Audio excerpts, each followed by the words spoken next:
Ms. Cicchetti, what's our next item? Good afternoon, everyone. Our next item on the agenda is item number 6, Board Member Matters and Initiatives, Governance Policy Review and Updates, Discussion and Possible Action. This item is being presented by Mr. Vasquez. Thank you. Members, as you know, at the November 15, 2023 board meeting, we will be considering our annual review and update of the governance policy. I am proposing that we consider edits, changes, or additions that serve to enhance our transparency, accountability, and overall efficiency in moving forward board-approved initiatives and policies. Due to changes in the scope and complexity of matters that come before us, it is increasingly important for us to adapt our governance structure and practices accordingly. At the November board meeting, I propose that we review and consider possible amendments to the section on our work group policy and charter to identify areas of improvement. In addition, since our executive director plays such a pivotal role in the day-to-day operations and strategic direction of our organization, I would like to review the policy to further clarify the role and responsibilities of the executive director. I propose updating the section of the governance policy dedicated to the executive director's role with the goal of ensuring a well-defined leadership structure that complements our governance framework. With that, I will open it up to any of the members and any thoughts they might have or discussion. Yes, Vice Chair Ms. Lee. Thank you, Mr. Chair. So a question that I had in terms of this is if we have suggestions, we should bring those forward at the November meeting. And so then would this come back in December for the final approval? Well, we have an option. If, for example, if you have some thoughts and I know last time you were looking at a couple items, and if you would share it with the members before, we might be able to take action in November. But if you're not prepared and for whatever reasons you present it at the November, we probably wouldn't take action on it until December. So the whole package would be in December then? Potentially. Okay. We have that flexibility, is my understanding. Yeah, because I would really like to continue going through the governance policies to see what I would like to pull out of there, and I'd like to get staff's input if possible at the November meeting. And then I know that when it comes to the executive director, who's very able and excellent, I think we have to really be briefed on the changes that AB 102 made to things and what the scope of the board's action can be. And I know that as we grow the work groups and potentially add more, maybe see some that have run their course, potentially be sunset, that it is more of our individual staffs are needing to take more responsibility for research and arranging things and so on. And I think that that's something that I'm still grappling with in terms of the work group that I'd like to suggest and how we would put that research together that would be necessary for it, so that I could ensure that if I had a work group happening, that we had all of our complete package done for that particular meeting, and I know that staff takes a pass at things and, getting those on particular agendas. So that's something that I'm still kind of grappling with myself. So I think if we come back in November and we have our questions more firmly in our minds, and then come back in December for the full package, that would be a very good thing from my perspective. Thank you. And it's my understanding, I'm looking to staff on this, if this is a document that's a pretty live document, so at any time, it's something that we could agendize. If, for example, somebody finds something that's needs to be tweaked or added or modified or even clarified. And I'm looking at our legal department, I'm assuming. Yes. Go ahead, Jill. Hi, Julia Himovitz again on behalf of the legal department. So you're correct, sir. It is a sort of living document. It is your own governance policy. I believe in the past you guys chose, correct me if I'm wrong, but I thought it was November to just have this as an annual review. And at that time, you would propose and recommend changes. What I hear from you is that you have some suggested changes that you'd like to recommend, and this is sort of a heads up that you're going to be bringing those for the Yes. November meeting. And what I hear from you, Vice Chair, is that you have some ideas and thoughts.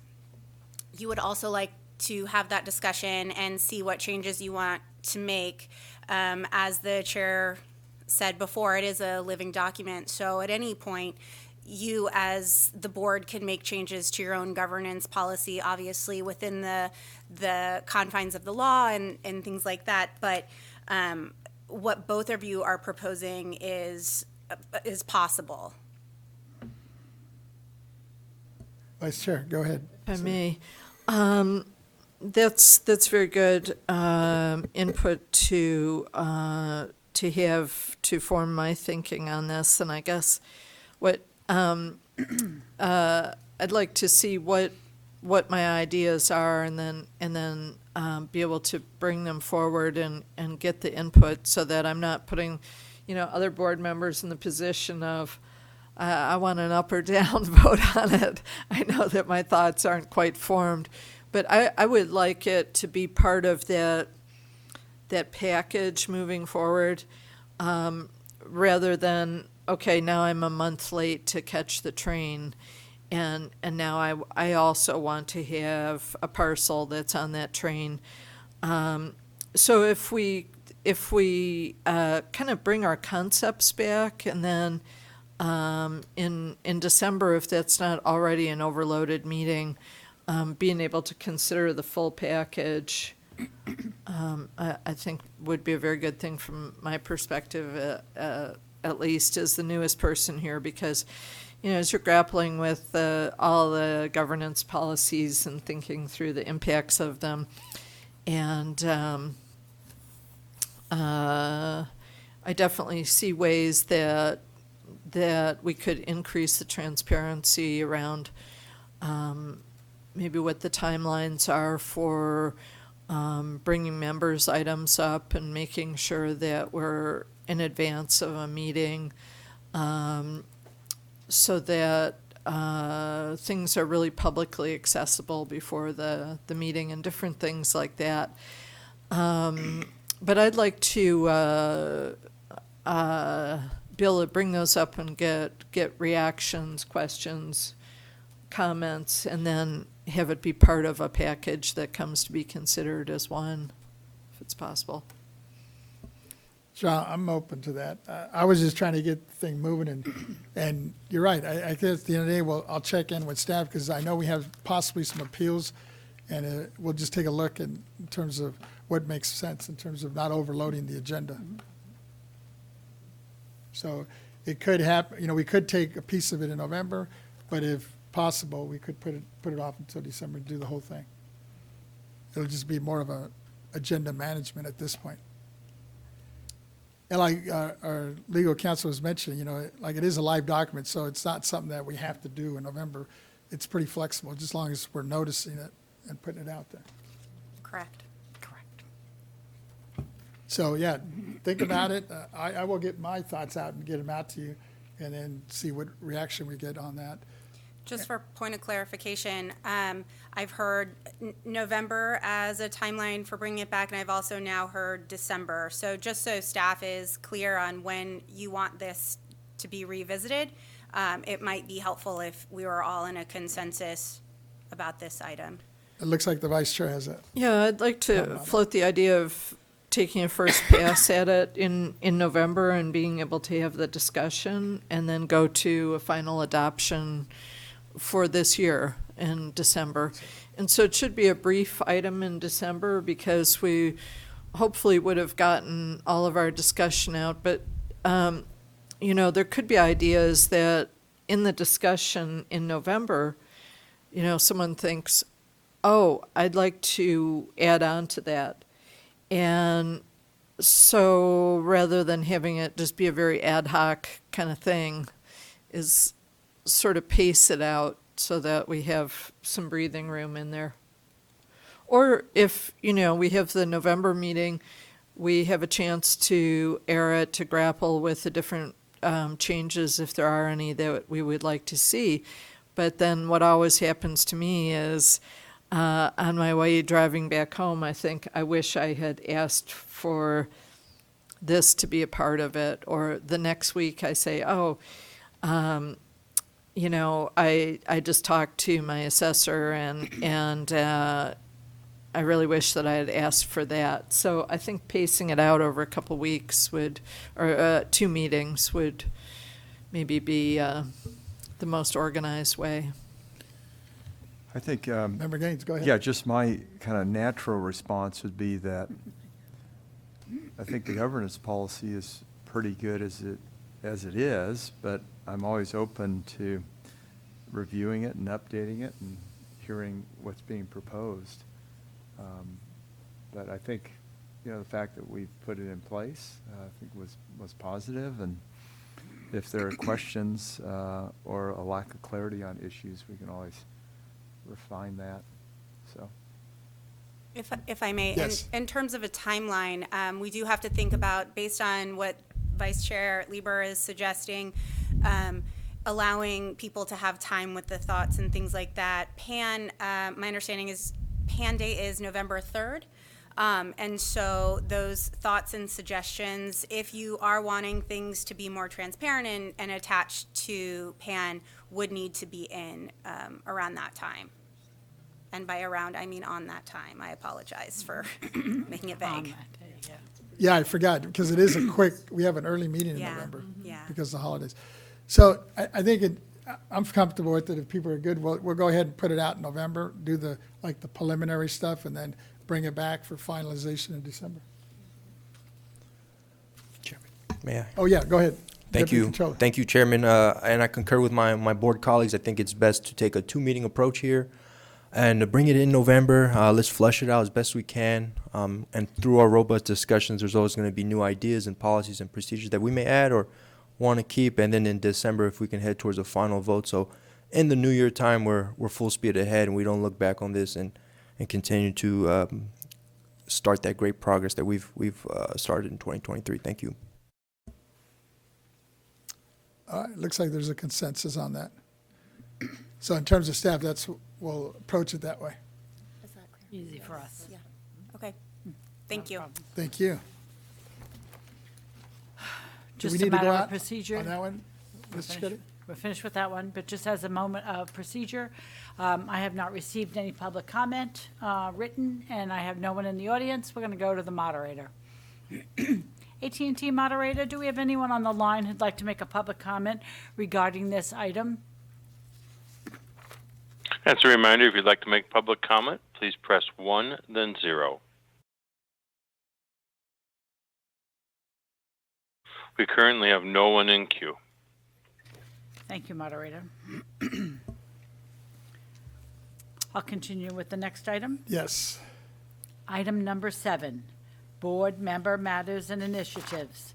Minutes and report, recommendations on the informational hearing for modernizing California's property tax system, Part 4, Affordable Housing Board Work Group.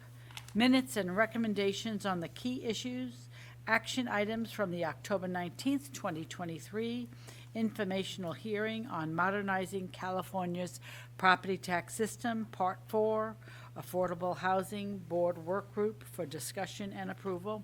This item is being presented by Mr. Vasquez. Thank you.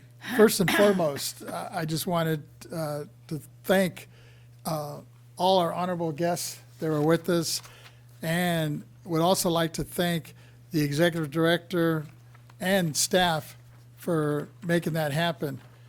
And I've got nothing but great feedback, especially from our local folks, and to have our senator, state senator, and assembly member participate and pretty much stick through a lot of the hearing process. I think it was very successful. And once again, wanted to thank you, my staff, a lot of the folks that participated in this to make it a great event. I guess one of the things, I was thinking about it, we had a total of 14 expert testimonials and 3 public commentators that showed up in person, which included our state legislators, nonprofit organizations, private enterprises, and individual taxpayers that opened the door to meaningful and robust dialogue around this issue. Our goal was to gather recommendations from them so we can provide a blueprint for our state leaders to enact incentives and legislation to spur housing development quickly and efficiently. We received a variety of recommendations for us to work on, including supporting ADUs, development and adaptive reuse policies, as well as expanding the welfare exemption for certain affordable housing projects, among others. Ultimately, I would like to provide highlights and recommendations from last Thursday's meeting, but since it was just last Thursday, I will need additional time to put the report together. I would appreciate a unanimous vote for our members to delay the report and minutes from the affordable housing meeting to our November meeting, if that was comfortable and possible. And it's been seconded by my vice chair. So we're hoping to come back, like I had said, we had some real good suggestions that came to us and want to put it in a kind of a blueprint so we could hopefully take it to not only our legislators, but our stakeholders and see what kind of support we can have to move this thing forward and expedite it. Yeah, I want to, if I could just comment. Sure, Member Yeah, Gaines, go thank ahead. you for organizing that, and thank you for inviting us to participate. I thought it was a great event. I always learn so much at each of these hearings, and just something that stuck out in my mind. I was struck by how many ADUs were being built in Long Beach, 1,100, I think, year to date, which is just a phenomenal number. And if you think of the ripple effect across the state in just that one move, that was really, that door was opened through legislation here in California, was very good. But there was a lot of good information provided, and I thought it was really nice to have legislators participating, or they had representatives there, but in particular it was great to see Senator Ben Allen there, who's experienced. He's been in the Senate quite a while, and to have him there and engaged and having that conduit, I think, is so important. So, yeah, thank you for a job well done. Yeah. Chair Vasquez, I have a comment. Sure, go ahead, Member Schaefer. Yes, I was very impressed with your presentation too, and having both the Assemblyman for Santa Monica as well as the state senator. Was very impressed with the quality of your representatives and the message they had for us. It also is interesting that you had a homeless lady come in and explain to me some of her outlook and recommendations, and that her input should be part of whatever report we put out on it. I had also asked last week for our executive director to give me an estimate of the cost of having the out-of-town meeting, and she's hoping to get that for me today. I think it's important we know that so that we can factor that in on whether we're able to proceed and have more of these meetings, as I hope we're able to do. Thank you. Thank you. My Vice Chair Lieber, go ahead. Thank you, Mr. Chair. Well, I was very appreciative of all the work that was put in by staff from your office and from the board overall, and everyone who was able to travel there. And I found that I was taking a lot of notes from the content that was there. And the ADU issue is something that is really of interest to me living in Silicon Valley. We're really struggling constantly to be able to have housing that is available and affordable for home care workers and healthcare workers, our essential workers in retail and others. So I think there are going to be a lot of very valuable offshoots from the comments that we heard there. So that was of great value to me.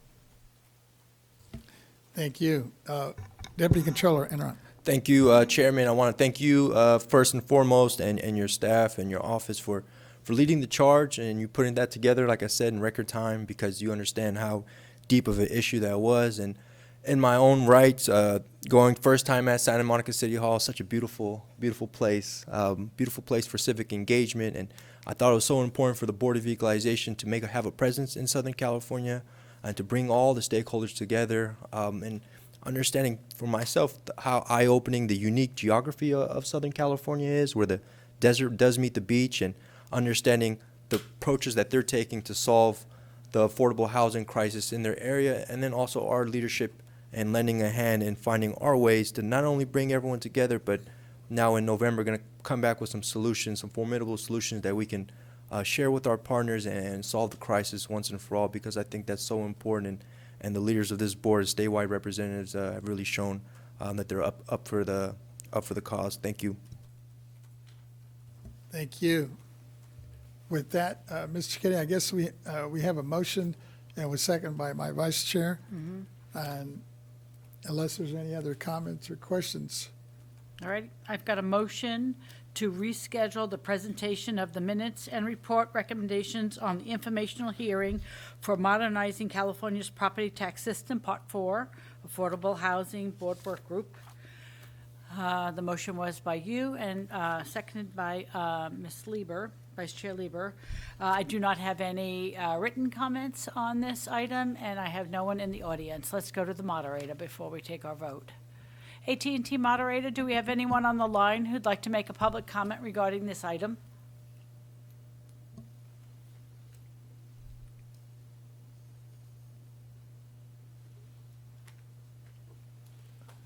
If you'd like to make public comment, please press 1, then 0.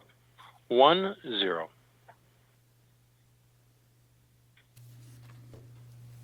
We have no one in queue at this time. Thank you, moderator. I'll take roll. Chairman Vasquez, Aye. Vice Chair Lieber, Aye. Member Gaines, Aye. Member Schaefer, Aye. Deputy Controller Emron. Aye. So that's unanimous of all those present.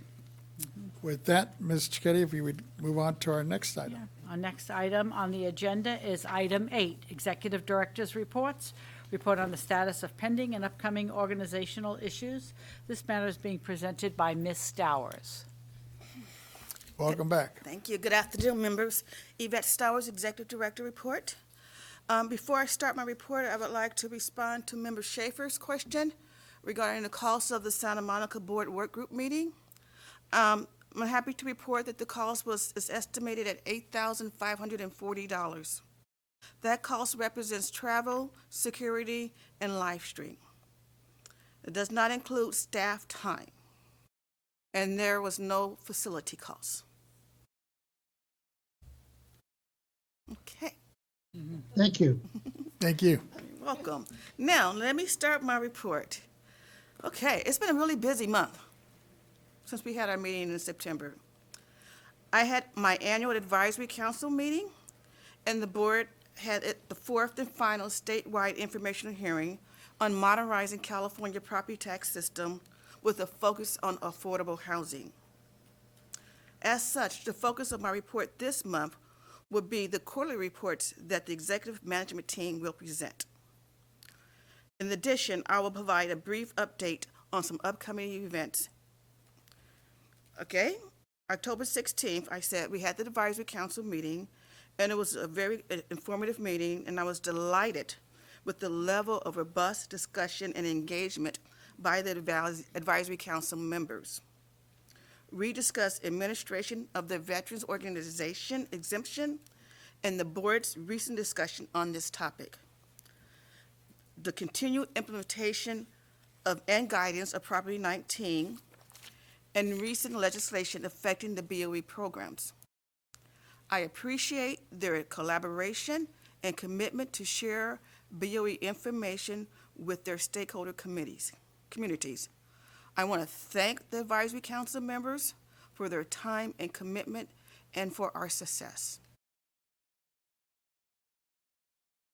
Next item, members, I would like to highlight some very important dates on the horizon. The first one, October 31st to November 3rd. The California Assessors Association would hold their annual conference in Palm Springs. Next date, November 1st to the 3rd, the California Lawyers Association will hold their 2023 annual meeting of the Tax Bar and Tax Policy Conference. Finally, members, on December 14th, I have been asked to speak at the California Association of Clerks and Elected Officials, Clerks of Board Conference, and this conference and meeting would take place in Sacramento. Being invited to speak at this meeting is another example of how I have been working to put the Board of Equalization in front of many stakeholders. I have the pleasure to speak before the Tax Administrator Nights Out, now the clerks, the California Assessors Association, and the Tax Board Policy. Not to mention that we are now a regular presenter with the California Society of Enrolled Agents. Other examples of how the Board of Equalization is being heard and seen. I will continue to keep your office updated on all important dates and details as they come about. That includes my report, and I'm available to answer any questions. I had a quick one. I know you mentioned you've been real active in a lot of these events that have taken place, especially this since our last meeting. Was there anything that came up that are pressing issues that of concern to like the BoE? As far as the advisory council meeting, Yeah. nothing that was pressing. It was more of us sharing information. They were very interested in the Veterans Organization and the project that we're pursuing. They, of course, continue to have heartburn when it comes to Prop 19. There's always an example of someone who did not understand the rules. And of course, we always share with our advisory council the various products that we have, like the Prop 19 fact sheet, or even actually there was an advisory council member that recommended the fact sheet on exemptions available for elderly. So it's more of how can, they're there to give me advice, and we're there to keep them informed. Deputy Controller, I think, has a question for you. Yeah, I just want to thank you, Executive Director, for all the work you're doing and representing us on the big stages here across California. And I'm happy to, I'm going to see you in Palm Springs next week. So I'll be looking forward to that too. Thank you. Thank you. See no other comments? I think we're good. And that concludes my report then. Thank you.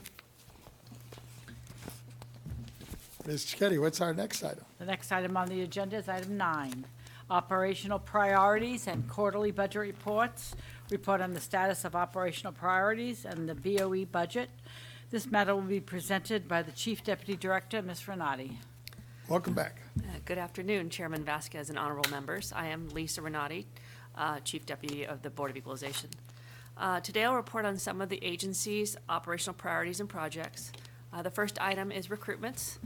Since our last meeting, we have successfully filled 6 positions. 4 are positions that are professionals new to the BoE, and 2 are promotions within the agency. Through our consistent and proactive recruitment approaches, the agency has maintained a vacancy rate of about 14%, which reflects our dedication to maintaining and building a robust team. And this month, we also participated in 5 recruitment events of various, I think I brought them to you last month, told you they were all over the state.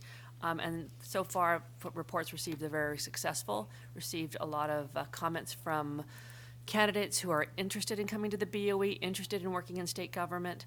And so those have been very successful. And when we get those reports, hopefully we'll get some numbers of how many people we were actually able to recruit from those events. Because we're keeping the names of people that have asked questions. The next item is a quarterly report on our agency's budget. For the current 23-24 fiscal year, the agency has been allocated 193.6 positions and approximately $33.9 million to operate our tax programs. As you are aware, our funding is provided by the general fund, and about 86% of our appropriation is used for employee benefits and salaries. The other 14% is for our operating expenses and equipment. The most recent expenditure reports covering the July and August of this year show that we're on target to use the majority of the funding. Still early in the fiscal year, but it's nice that we haven't started spending a lot in the beginning, so make sure we have a constant amount of money for the remaining fiscal year. And again, the majority of that money is our recruitments, and our salaries. So as we keep making sure we have all of our positions filled, that will ensure that we're using the funding appropriated to us. We continue to send you expenditure reports each month, so you guys can track the board can track their own expenses for each member office. And let me know if you have any questions. We'd be happy to help you with those. And members, this concludes my report. I'm available to answer any questions you may have. Thank you. Well, let me go. I'll open up with Absolutely. Member Gaines. Go ahead. Oh, okay. Okay, good. I thought you were going to go. Well, no, if you want me to go, I'll go first.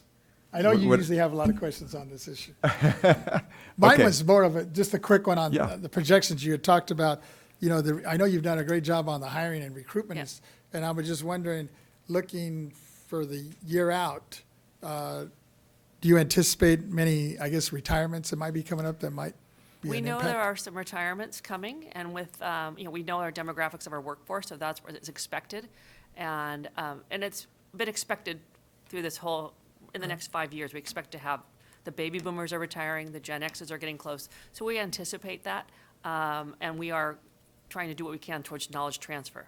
So we want to make sure as those people retire, before they retire, they can help train the new people, and so we get the next succession planning going for the future. So yes, we know we're going to have some retirements. Do you know if it's a large number or we're just, It's always a large number when It you're a is. small agency, so I don't think it's 10% of our staff like it was in 2019, but I know, I can't tell people's business, but okay. I know there's some, yes.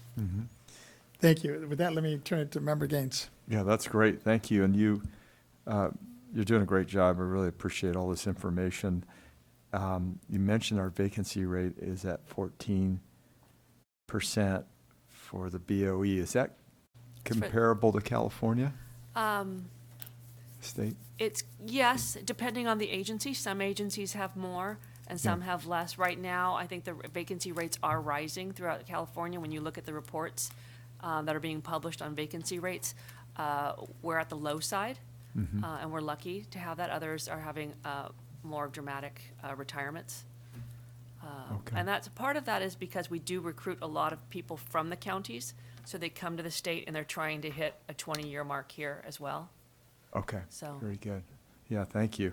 And then you had mentioned that you had attended 5 events for outreach. Can you tell me a little bit about like where those were? And So the recruitment team, I didn't personally get to There- go, yeah. but they did, and I'm gonna try it offhand. One was in Sacramento, was the first one, and that was an event that was for a no degree required event. And that event was it was on the news that evening and how many people showed up. And a lot of the people that were there did have degrees rather. And so everyone was looking for a state job, interested in getting a job. We also had where one. was that? I'm just curious as to where that was. 'Cause it That was held by EDD, and it was in Okay. downtown. Okay, good, thank you. We also went to Sac State, I want to say Monterey, Davis, and there's one more. I didn't bring my notes from last week, I'm sorry. Where? Oh, Santa Cruz, thank you. Wow. That's great. And so a lot of times we do them remotely, and that's, one of the things that COVID did bring to us is realizing you can recruit, you can do things remotely, just like we're doing today. Excellent. So- That's great. Well done. Thank you. You're welcome. Deputy Controller.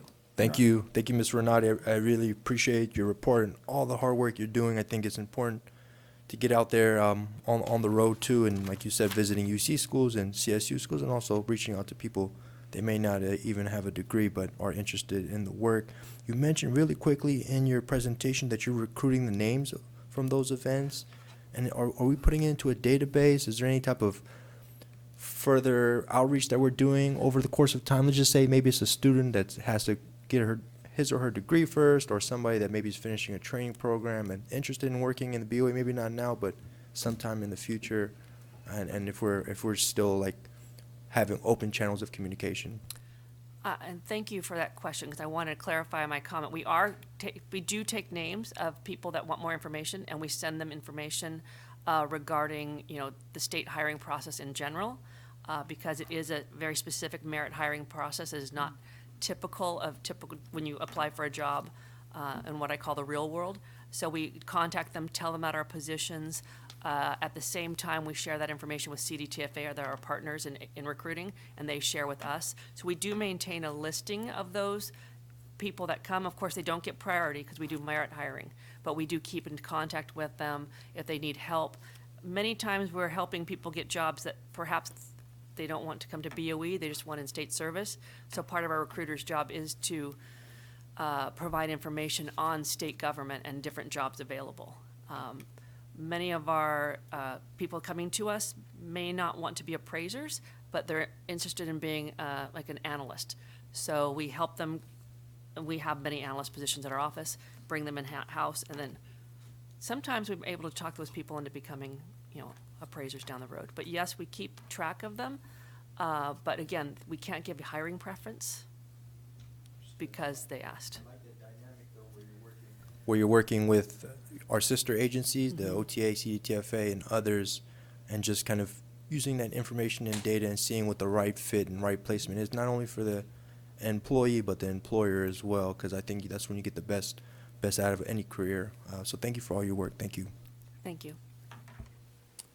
You mentioned earlier in your presentation some of the potential budget items coming up. I was wondering, are we anticipating any fiscal in the year 24-25 that might be coming forward? Budget, are you In asking terms of about our budget budget, drills? yes. Like if we're always anticipating perhaps having budget drills, which is a reduction in our budget. Right. And those are typically due, to the economy. So far, we haven't heard of any budget drills coming our way, so we've been happy, but with the state of the budget, we don't know, so.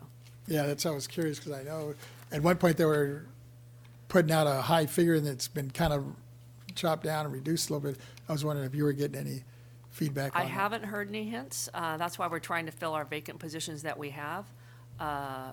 Because right now, we have a lot of work to do, and we want to make sure we have staffing and workforce capacity to get the work done, so. Thanks. With that, I think we're good. Thank you. Thank you. Ms. Cicchetti. All right. The next item on today's agenda is item 10, Communication Chief's Quarterly Report. Report on the status of BoE communications for the third quarter. This matter is being presented by Mr. Kim. Welcome. Thank you, Mr. Chairman. Good afternoon, Chairman Vasquez and honorable members. I'm Peter Kim, BoE's Chief Communications Officer. Today, I'll provide a brief overview of some major highlights and accomplishments of the department in the third quarter of 2023. As outlined in the memo that's part of the agenda, I will provide a summary of the communications efforts for the 2023 Taxpayers' Bill of Rights hearing, activity related to the BoE website, and recently updated BoE publications. In collaboration with the Chief of the Taxpayers' Rights Advocate Office, the department implemented a broad communication strategy to inform the public, taxpayers, and stakeholders regarding this year's Taxpayer Bill of Rights hearing. Similar to last year, we provided to the board an outreach toolkit consisting of the flyer, a public service announcement, social media graphics, suggested talking points and e-blast message, an image for use as a web button on external partners' websites, and web links for additional information regarding the hearing. We also continued our electronic communications by leveraging the Taxpayers' Bill of Rights hearing listserv and sending multiple e-blasts to those on that list. In addition, e-blasts were sent to all known email addresses associated with entities filing alcoholic beverage tax returns. Also, the BoE website featured a dedicated banner regarding the hearing, along with taxpayers and stakeholders being able to utilize an electronic rather than paper form to submit comments or concerns leading up to the hearing date. Finally, in partnership with the TRA office, outreach materials were provided to BoE Advisory Council members, statewide taxpayer organizations and associations, and all state legislative offices. Numerous organizations and legislative offices highlighted the hearing on their social media accounts and electronic communications. Members, as you know, the BoE website is a critical tool in communicating and providing essential and up-to-date information to stakeholders and the general public. In the last quarter, since the Proposition 19 webpage was launched on November 10, 2020, there have been approximately 557,271 unique external page views through September 30th, 2023. This is an additional 44,303 page views since last quarter. Through the board's leadership, a translate button to offer translation to non- or limited English-speaking individuals has also been available since June 10th, 2022. The webpage offers 7 language options: Spanish, traditional and simplified Chinese, Filipino or Tagalog, Vietnamese, Korean, and Armenian. There have been approximately 4,421 unique external page views since September 30th, 2023, and this is an additional 671 page views since last quarter. Finally, I will provide a brief update on an updated publication the department facilitated in the last quarter. The California State Board of Equalization Fact Sheet, Publication 1, was redesigned and updated last quarter. The fact sheet was first created in February of 2019, and some major changes to the fact sheet include a professionalized look and design, updated revenue numbers, updated description of our tax programs and responsibilities, and the addition of our social media channels and the board member roster. Last quarter, I electronically notified the board of this updated fact sheet, but I have also provided a copy of the fact sheet as well as our Proposition 19 fact sheet and information sheets. You should have received this folder on the dais with all of the information sheets and fact sheets that have been published. It is our hope that in your outreach activities in your respective equalization districts, that these materials can be used to assist your constituents and taxpayers. So members, this concludes my report, and I'm available to answer any questions you may have. Thank you.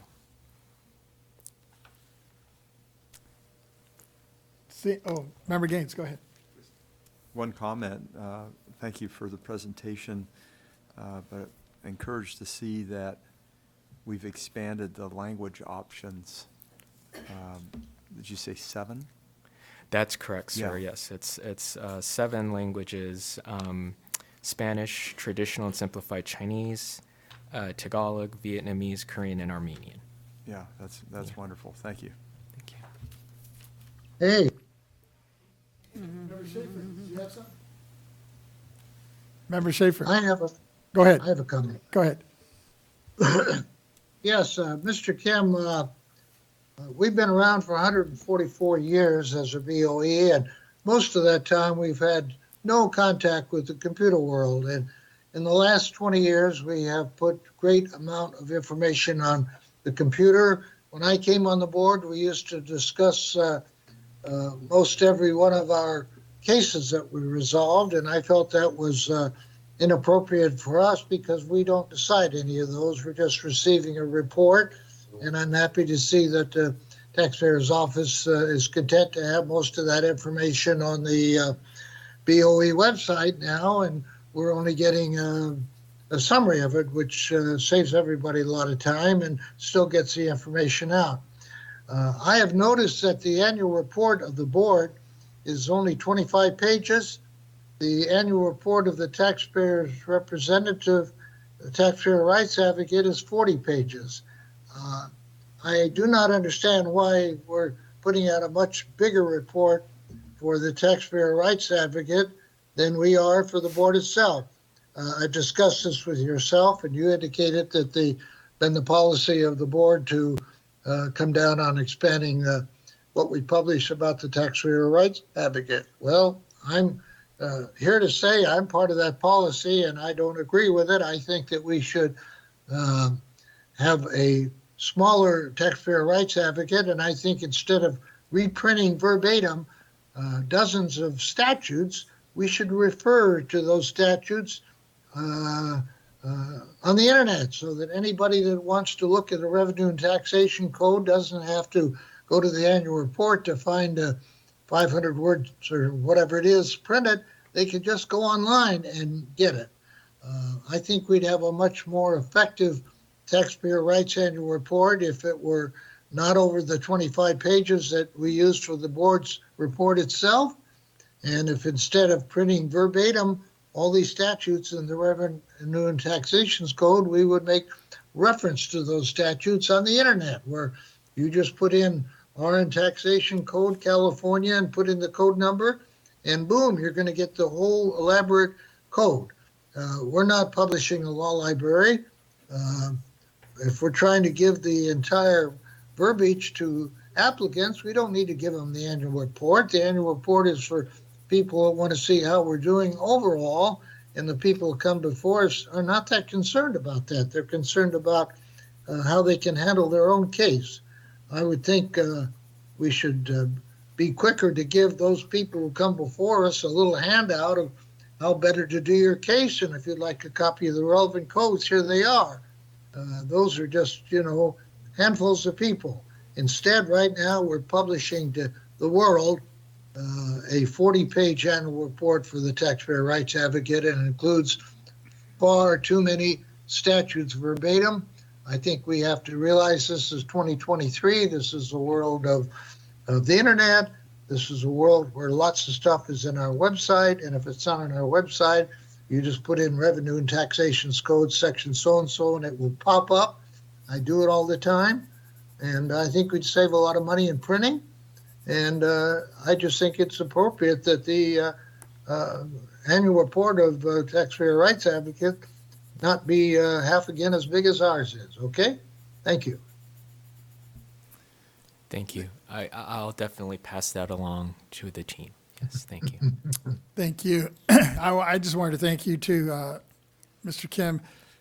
Just wanted to note that I think your work and your department is so crucial, especially on this information piece, with the communications. And as I was looking at it, your report today clearly demonstrates that the communication strategy and the Taxpayers' Bill of Rights, which you mentioned, and the extensive resources provided by the BoE website, including the important information provided by the BoE publications and forums, provide great value to the public and taxpayers, and especially all the stakeholders that we've been dealing with. So appreciate it. And then I was looking through this real quickly, and it's pretty extensive, all the information, how we've expanded it over, at least in this short time. Yeah, thank you, sir, for your kind words. And I just wanted to provide, I know that the board has already seen all of these before, but I just wanted to compile them all in one type of package so that you're aware that these resources are available for any type of outreach event you may have. I know that board offices still receive a lot of questions and concerns about Proposition 19. And if you look, there's the simple Prop 19 fact sheet. It's a simple 3-page explainer about the basic provisions of Prop 19. Of course, we have it in both Spanish and simplified Chinese, and both of our teams here have looked through that so that folks are understanding. And then, of course, our Taxpayer Rights Advocate Office has published extensive number of information sheets before and after Proposition 19 went into effect, along with information sheet for seniors and for disabled persons. There's just so much information here available, including some that we've actually got translated into Spanish. So hopefully these are tools for the board and for the taxpayers to use when they need these information in a simplified format. So we hope that these could be used quite frequently. Thank you. Thank you. Chair Vasquez? Oh, Member Schaefer, yes, go ahead. Yeah. I was not intending to criticize Mr. Kim. I think his office does a tremendous job, and I'm fully supportive of it. I just hoping that we stop and take a look from time to time as to how we can be more efficient. Thank you. Thank you. And my Vice Chair Lieber, I think, has a comment or question. Thank you. I really appreciate getting the examples of the handouts. I know that every time we're in a town hall kind of environment or a farmer's market or what have you, whatever the outreach event is, we really get the distillation of the wonkiest people. And there's really literally no amount of content that is too much for them. And being able to take reading material home is so critical. Yeah. And it's one thing to tell people, well, there's a wealth of information on the web. But if you can hand them something, I think it still becomes a really important contact. And in particular, as you were saying, with seniors, people who are proficient in Spanish language, the content is very, very important. And they are extremely wonky people and Yeah. love to read it. So thank you. Thank you. Yeah, and if I just may add, if your offices need printed copies and if you'd like them copied, you could definitely order through the ED and she'll assign it to me and we could get it printed and send it to you as long as you give us advance notice. I know that many of your offices participate in expos and all these different things where you would have a booth for your office and therefore you could have these information sheets and fact sheets available for taxpayers to take. You know, a lot of them may not even know that these are resources that are available, and that way they could just take it home and know that the BoE is here to assist them if they have any questions. Yeah. Appreciate it. Thank you. We've used it several times for resource fairs. Yeah, it's been real helpful. Yes.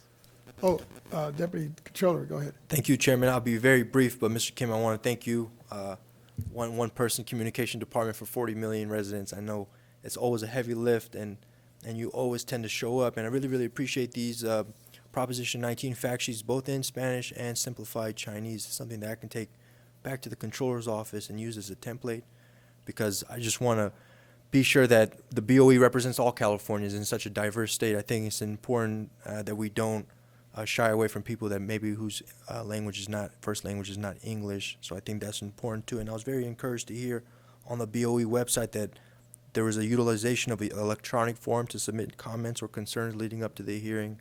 And I think that just in 2023, that's just spot on. That's how we want to operate as a board.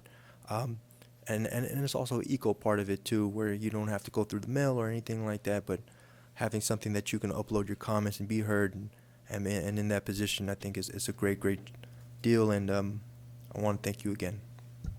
Thank you. I can't take the full credit. I worked very hand in hand with our taxpayer rights advocate, Lisa Thompson. Actually, she's the author of all of this, so she she deserves the real credit. But we work together well as a team, and we know that the board really needs these resources for your outreach to taxpayers. And so I just wanted to highlight and just make sure that you're aware that these resources are available.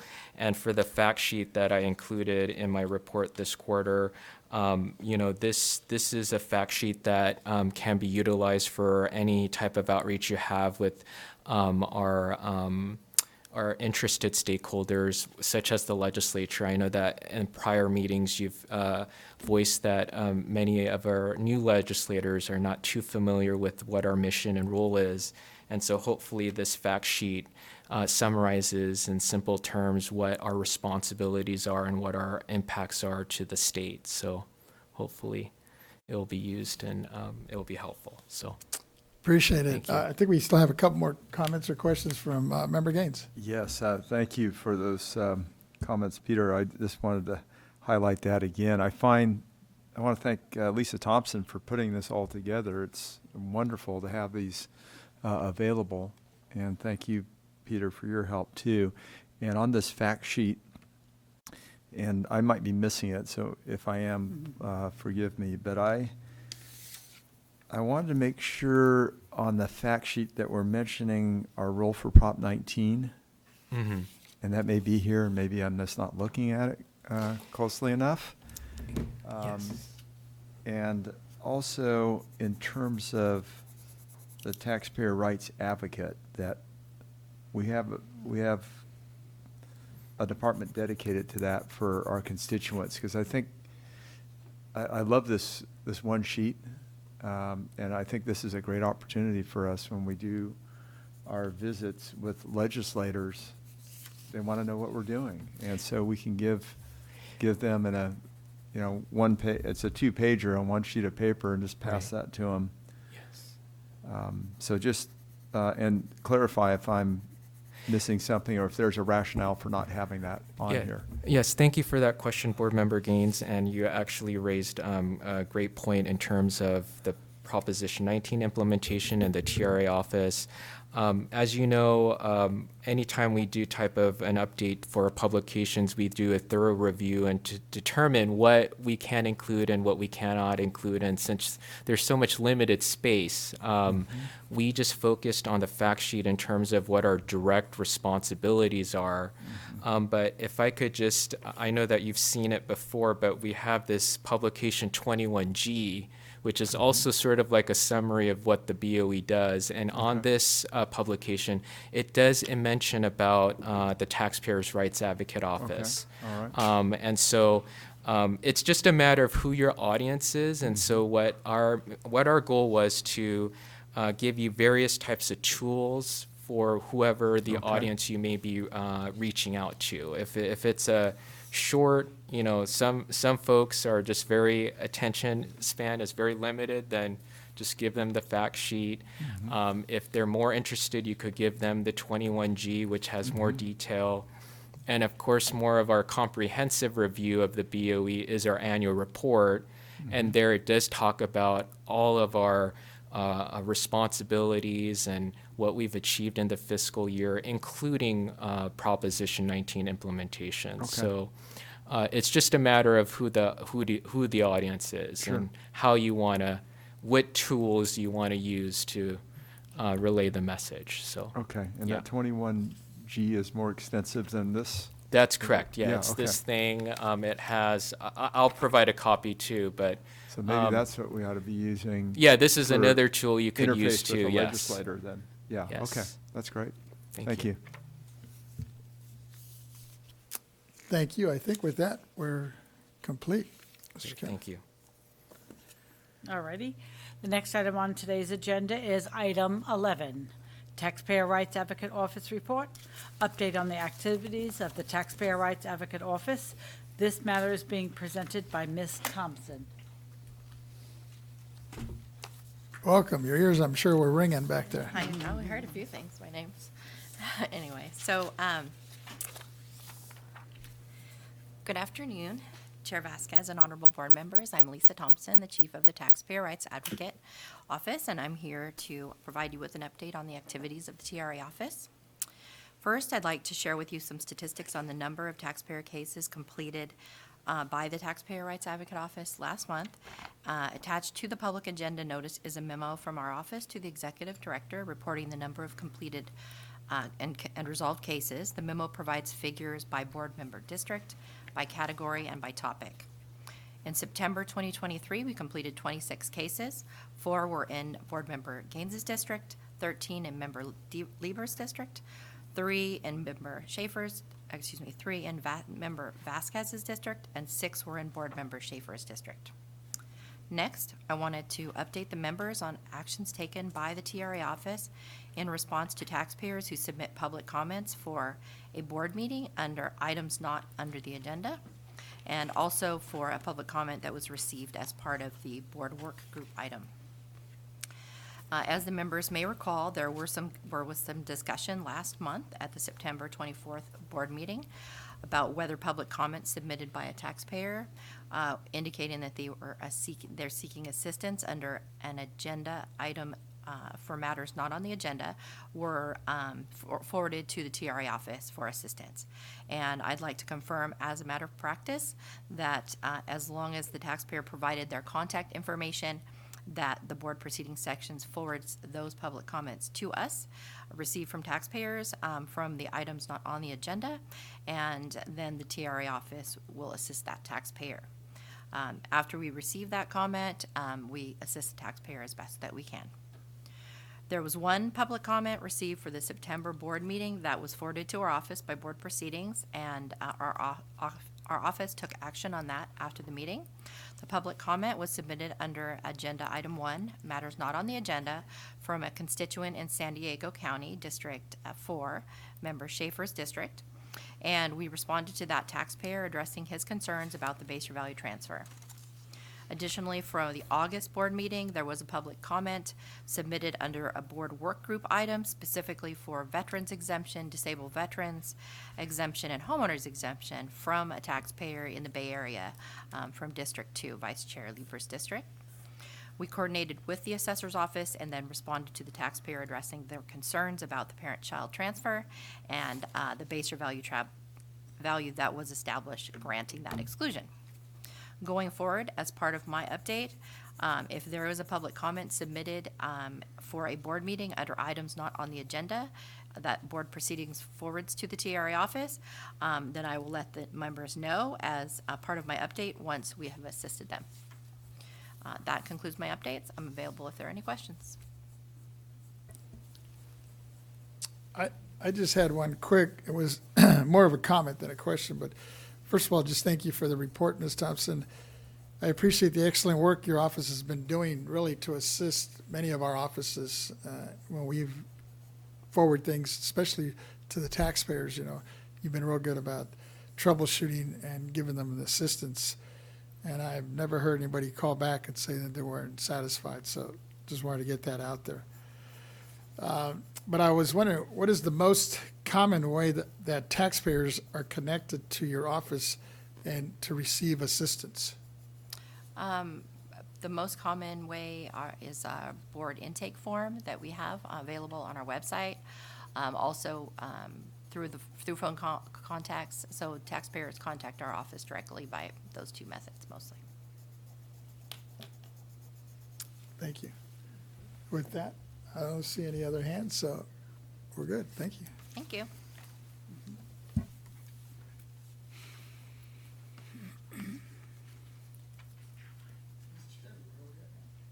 The next item on today's agenda is item 12, Chief Counsel Quarterly Report. Report on the legal department's workload for the third quarter. This matter will be presented by the Chief Counsel, Mr. Nanjo.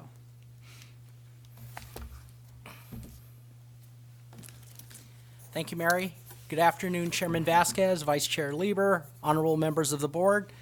My name is Henry Nanjo. I'm the Chief Counsel of the Board of Equalization, and I'm presenting today the Legal Department's quarterly report covering the third quarter of 2023. On the team status, first, a quick note on the legal team's composition. We continue to work on filling our remaining vacancies in 2023.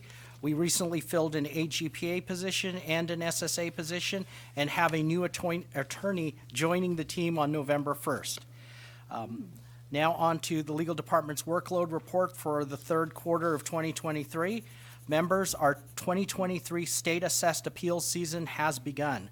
I have 2 attorneys serving as appeals attorneys and conferences are ongoing. Other members of the legal team are representing the department. While the state assessment appeal season is ongoing, the regular workload of the legal department continues, and then now I'll provide a few topical highlights.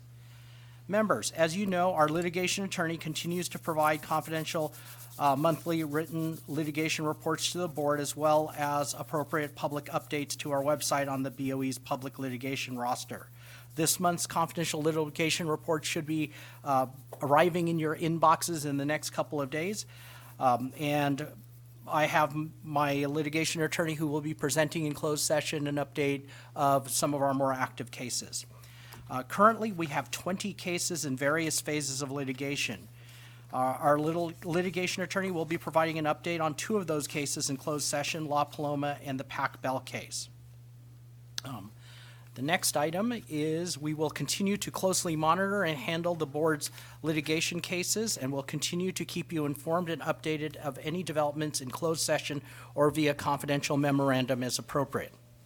In the area of Public Records Act and disclosure requests, in the third quarter, we had completed 59 PRA or disclosure inquiries. This work is steady and ongoing, and the workload is dependent upon the volume of public inquiries. In the area of administration support, members, you'll recall administration assignments are typically requested by the Board Proceedings Division or Exec Office covering various administrative or board meeting-related issues. In the third quarter, we had 20 completed assignments. We continue to provide support to the agency as needed. In the area of publications review, members, in the area of agency publications, the legal department has completed 46 legal reviews in the third quarter. These publications include items originated from the property tax and communications departments, as well as other agency publications. We expect this work to continue in the fourth quarter of 2023. In the area of regulations, in the third quarter, we continue our progress on Property Tax Rule 192, Property Tax Audit Selection. The board granted permission for the staff to initiate the rulemaking process for the Property Tax Rule 192 during the June 2023 board meeting. We expect work in this category to continue in the fourth quarter, and will keep the board apprised of the rules to be adopted and/or amended. In the area of technical program or technical advice, in the third quarter, the team responded to 26 email inquiries and 9 phone call inquiries regarding property tax technical advice. Subjects in this area included Proposition 19 intergenerational transfers, Proposition 19 base year value transfers, adverse possession, legal entities, assessment appeals boards, joint tenancies, validity of deeds, decanting and distribution of trusts, step transaction, and multiple exemptions such as disabled veterans exemption, homeowners exemption, public school exemption, and community land trusts. We also completed 4 special projects, which included research on projects on legislation and legal entities, as well as internal and board meeting-related chief counsel memoranda. 2 of those were regarding legislation. 1 was research on assessment practices for the Joint Legislative Audit Committee report, and 1 was a project regarding long-term leases with proportional transfer of properties. Finally, members, for the third quarter, the legal department issued a total of 5 legal opinions or memos, which included property tax technical advice opinions regarding long-term leases, trust distributions, and properties owned by nonprofit organizations. The other 2 were technically taken care of by email or phone, but regarded public school exemption and appealing with the Assessment Appeals Board. Members, that concludes my report. I am available to answer any questions you have. Member Gaines. Yeah, thank you. Thank you for that presentation, Mr. Nanjo. Absolutely. Appreciate it. And are we okay on staffing? Staffing is always a challenge, but we are filling vacancies as we have them. The 3 that I mentioned, we had some staff members who I'm happy for them, but they got promotions by going to other departments, so we've Okay. backfilled. So Okay. we're keeping So steady. We're working on that. and Absolutely. Filling those. Good, thank you. And then I was curious as to how much time you're spending on Prop 19 related issues? I wouldn't say a lot of time on Proposition 19. We get as you heard from my report, we get a pretty good potpourri of various questions. Prop 19 is probably more than the rest, but I wouldn't say it's an extraordinary amount. Let's put it that way. Yeah, okay, very good. It's not a majority No, of your no. inquiries? Yeah. We definitely get a garden variety of all kinds of things. Do you have a sense of percentage-wise how many of the inquiries relate to Prop 19? It's hard for me to tell, but I would Okay. say probably under 20%. Yeah, all right. But that's an increase, isn't it? It's interesting, you know. It comes and goes. It really, Yeah. it's really interesting. I'm not sure if there's a particular cycle, but we do see that number kind of wax and wane throughout the year. Yeah, and we have, just an observation, we've basically, implemented Prop 19 with no additional staffing, Correct. right? I mean, we filled some vacancies, but we've taken on a big responsibility, and so I think that speaks well to the agency and making sure we're staffed up legally, but also to the entire team. So thank you for that, and thank you to our Executive Director, Stowers, too, for getting through all that. Wonderful. Thank you. Thank you very much for those kind words. I'll definitely pass it on to my team. Mm-hmm. Seeing no other hands, I think we're good. Thank you very much, sir. Ms. Cicchetti, where are we at now? All righty, so we're finished with item 12. We're going on to item 13. Property Tax Deputy Director's Report. Report on the status of pending and upcoming projects, activities, and departmental issues, including letters to assessors, appraisal training and certification, assessment practice surveys, quarterly report, and the state assessed property. These items will be presented by Mr. Young and his team.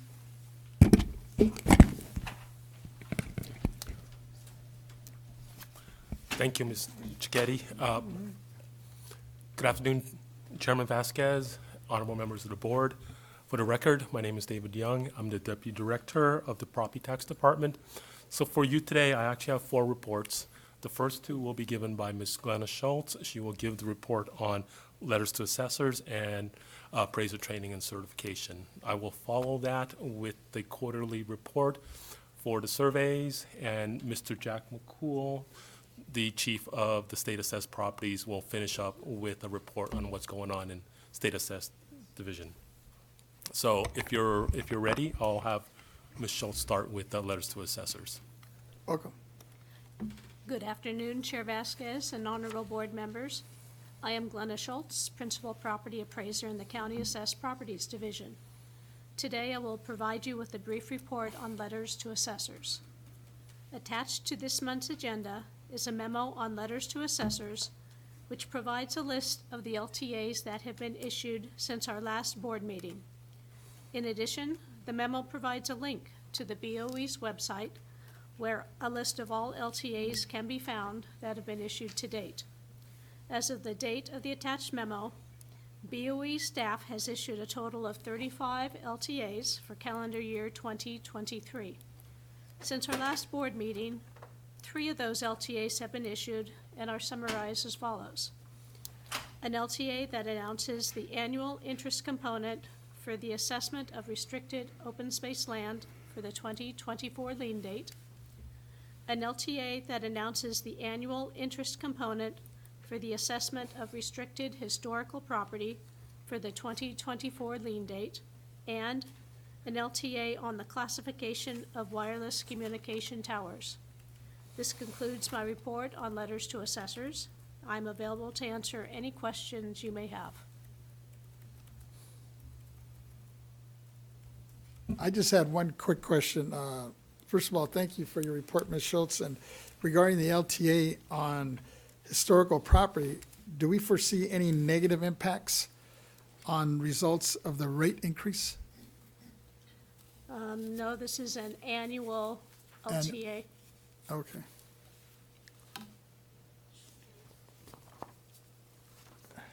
Okay, I will now provide a brief report on the BoE's appraisal training and certification program. For the 2023-24 fiscal year, we have scheduled 34 classes and 3 workshops. To date, 16 of the 34 classes have been completed. Since the last board meeting, 7 classes have been taught.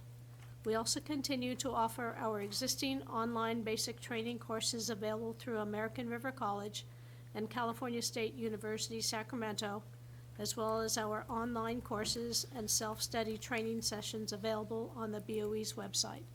This concludes my report on training and certification, and I'm available to answer any questions you may have. Seeing no hands, I think we're good. Thank you. Thank you. Thank you, Chair. I will go ahead and proceed with my report on the assessment practice survey.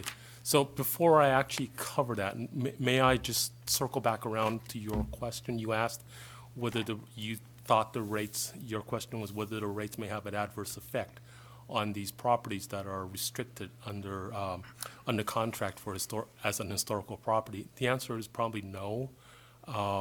What this rate is, it's actually an interest component. So if your property, if you enter a contract with the local government and you preserve your historically significant property, you're given one extra valuation. It's a restricted valuation, and it's a capitalization of income.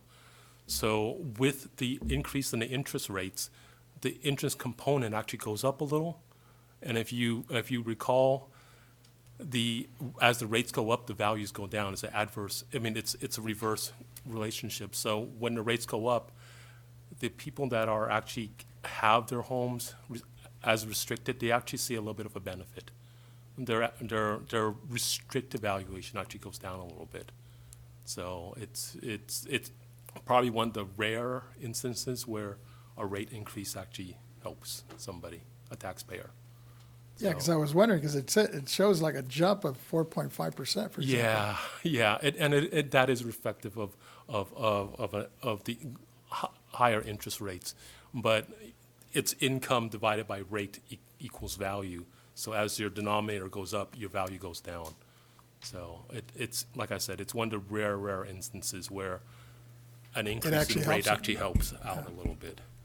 And and if you will indulge me just a little bit more, before I go into the quarterly report for the survey program, I just wanted to mention that we talked a lot about vacancies and filling vacancies and whatnot. It's not really a vacancy. Well, it is a vacancy. One of the things that I'm really excited about for the property tax department is today's actually the final filing date for our 2 chiefs position. We had in the county assessed properties division, we had 1 chief. We reorganized that division, and we actually divided some of the tasks between 2 chiefs. That will do that. I'm hoping that will bring tremendous benefits down the road.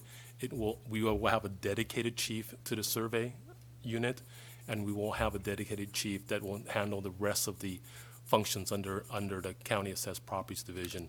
That process took quite a while to do. I want to recognize Ms. Renati's leadership in that aspect. She got a lot of the paperwork done. The staff has basically closed ranks and basically kept the functioning of that unit up. It took about a year, and so today's the final filing date. We have applications for both units, and I'm really looking forward to being able to enhance the functioning of that unit. So that I think that deserves to be called out a little bit. So with that, I will shift to our quarterly report for the surveys. I only have one to report on this quarter. It's Santa Clara County. It's a big county. It's actually it's the 4th largest county in assessment value wise. As a top 10 county, we did both a qualitative and a quantitative review of their property tax administration. We went in and took a qualitative look at 3 areas. We looked at their administration, we looked at their assessments of real property, and we looked at their assessment of personality. So for administration, we actually found that we were actually really well run, and we did not have any recommendations on that. For the real property, we found 2 recommendations. We reviewed some change in ownership, declines in value, and new construction. And we found 2 areas where we made recommendations for improvements. To the assessor's credit, they've already implemented one, and they've already indicated that as time and resources permit, they'll implement the other. And then the very last one is the assessment of personality, business property. We found one recommendation there, and the assessors already acknowledged that they intend to implement that also. With the qualitative review, we also did a quantitative review. So we took a representative sample of their assessment role, and we basically did a review appraisal, and we established what we thought the ideal assessment should be for each one of those properties. 100% is perfect. We match 100. We match across the board. They got 99.41, so really good. The absolute variance is 1.32%. The state mandated lower minimum is 95% and 7.5%. So they hit all the marks because we did not find any significant issues, and they were well within the assessment ratio. We were able to certify them to basically recuperate some of their administrative costs for supplemental assessments. So that is the one I have for this quarter. We will have many more for you next quarter. So I'm available for any questions you may have on that. Member Gaines, go ahead. Yeah, if I could, thank you. I just had been talking to my staff a little bit about declining values of large office buildings throughout the state of California, especially in cities. And I'm wondering if maybe you could speak to that a little bit. Do you have a sense of what the impact that is financially for cities with large Yes. buildings? I mean, we have it here in Sacramento, Right. the Bay Area. Right. I don't know to what extent in or LA. Yeah. Or San Diego, but is it as big as I think it is, or is there so much property value that it really doesn't make that much of an impact on the bottom line? I really don't know. It actually is a little bit of both. The decline or potential decline in office space, it's not uniform across the state. Some areas have been hit a little harder than others, and some areas have, even though they have had a higher vacancy, either one, due to COVID and to now telework, many of the lessees are still paying on their space.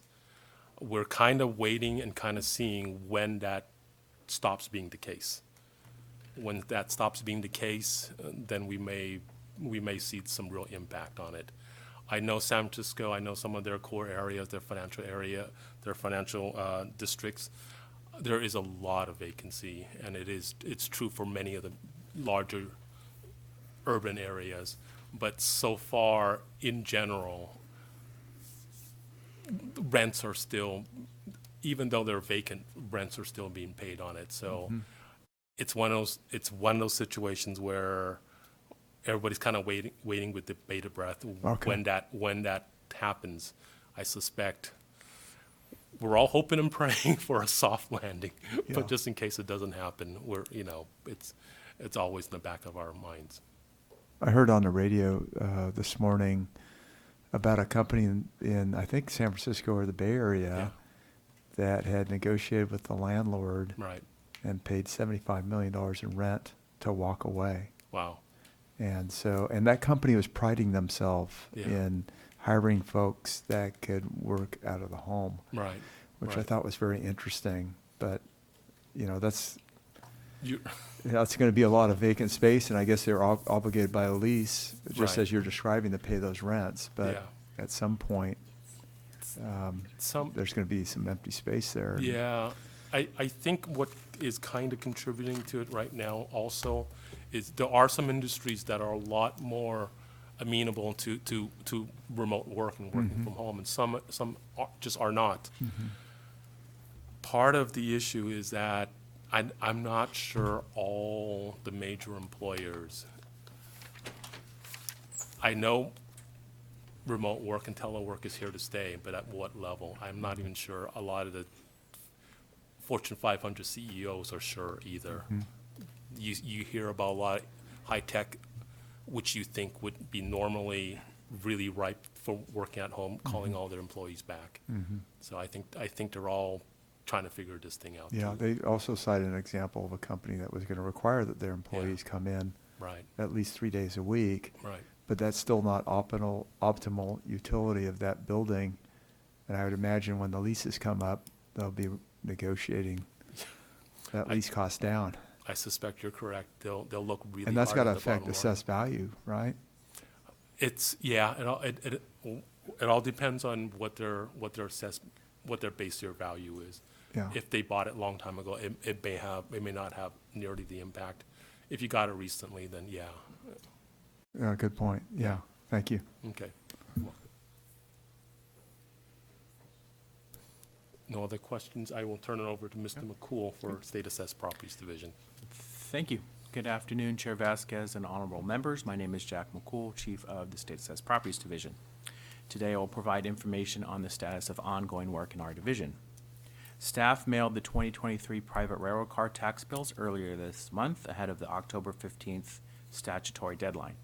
Bills were sent to 208 private railroad car assessees. The property tax is due on December 10th, and as a reminder, the revenue from these tax bills is deposited into the state's general fund. Staff continue to make good progress on our 2023 property tax audits. Staff sent initial 2023 audit letters to assessees this past June, and most of those audits have now been completed. The completed audit reports are now being reviewed. Several audits that have resulted in no value change recommendation have been closed, and those assessees have been notified that their audits have been completed, no material changes have been found, and they were thanked for their cooperation. The remaining audits with recommended value changes will come before the board in the next few months. SAPD staff also continue to make progress on our petition workload. Staff participated in appeals conferences earlier this month, and we have more set for mid-November. We continue to work with petitioners on trying to find resolutions to outstanding issues. That concludes my monthly report for the State Assessed Properties Division, and I am available to answer any questions if you have any. Thank you. Thank you. I don't see any hands. I think we're good. Thank you. Thank you. Thank you. All right, thank you. Mr. Kitty, I noticed we have the controller on the On the line now. Yes. And she was available for the Afternoon. close, how you doing? Welcome. Thank you. For the closed session. So are That's we able to just move in? Yeah, okay, first we And then need we to can come back? recess. So we recess right now and to go into closed session. So And we can here's our make legal. Here we an go. official announcement. Yes. You guys are seeing a lot of me today. I apologize. That's it. So Julia Himvitz on behalf of the legal department. Before we go into closed session, we do need to Yes. provide an opportunity for the public to provide comment, although they're not allowed in closed session. Okay. Yes. I appreciate that, yeah. So before we go into closed session, we have to call for public comment on the item. AT&T moderator, is there anyone on the line who'd like to make a public comment regarding closed session?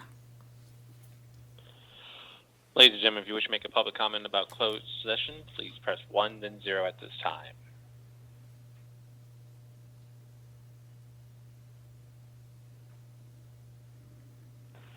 And there's currently no one queuing up at this time, ma'am. All right, thank you very much.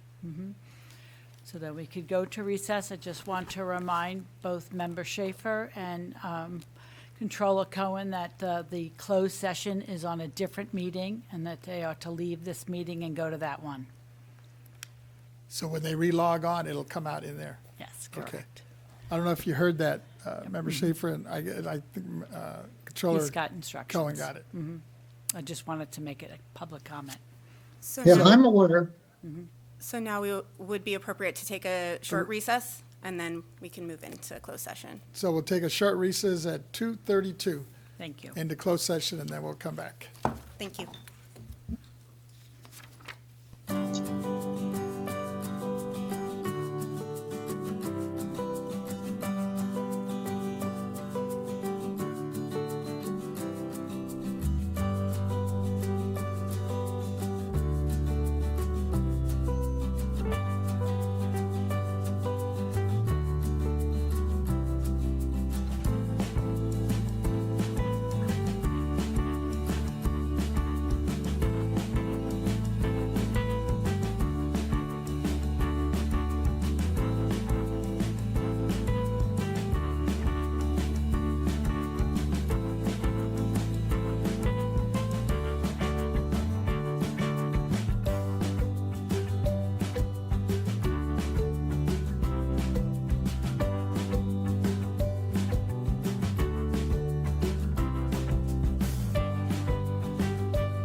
good. It is 3:06, so we're going to reconvene the meeting. And let me, I guess we officially have to report out there was Yes, no and I'd action be- taken. Yes, I would Just for like the to record. report that the board went into closed session. No action was taken. And with that, Ms. Cicchetti, if you would call our next item. All righty. We'll continue on our agenda today. The next item on the agenda is item 14, Special Taxes Quarterly Report. Report on the special taxes workload for the third quarter. This matter will be presented by Ms. Williams.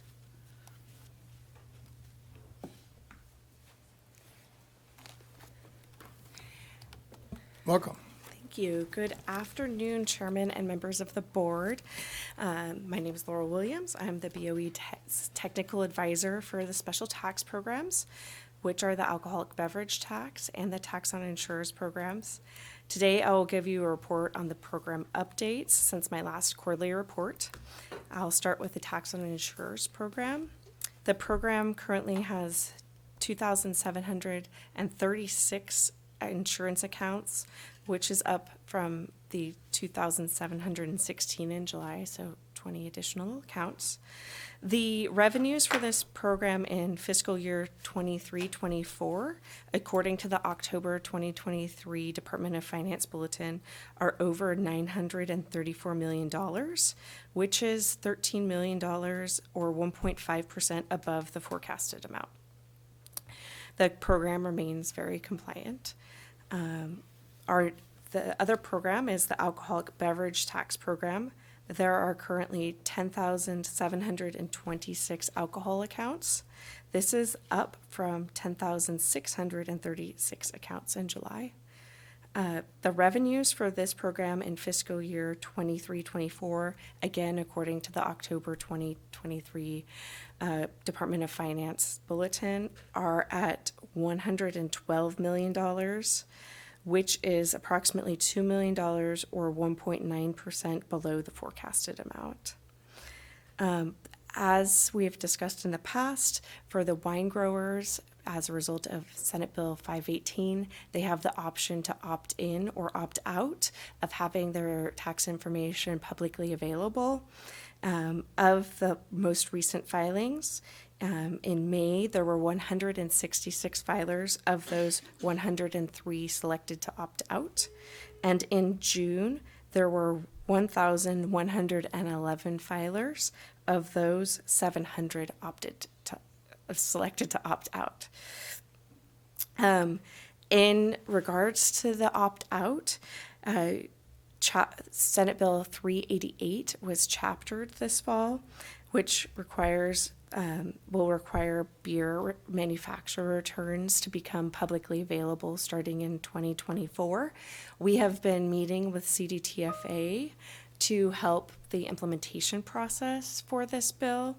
Since we did 518 and SB 388 really mirrored 518, the language was almost verbatim the same. We had a lot already kind of done that we could go from. So they will have a special notice that will be distributed to the taxpayers in December of 2023, which we worked on with them. And also the banner on the CDTFA website in the alcohol area has been updated to reflect that SB 388 has been passed and chaptered. They are also working, and it's projected to be done actually on time, if not early, to have all of the internal, such as the technology aspects required for the implementation completed. So with that will conclude my report, unless you have any additional questions. I have questions. Oh, go ahead, Member Schaefer. Yes, Ms. Williams, you said the Alcoholic Beverage Control Program had $112 million for the revenue. I find that incredible in that is that rounded off to the nearest million, or are the taxes in $1 billion increments? How could we possibly get 112 million even? So this was what was published in the Department of Finance Bulletin. They do round to the nearest million. And this also, if the numbers sound low, it's because the fiscal year just started. So they will go up as the fiscal year continues on. So it was a rounding off, okay.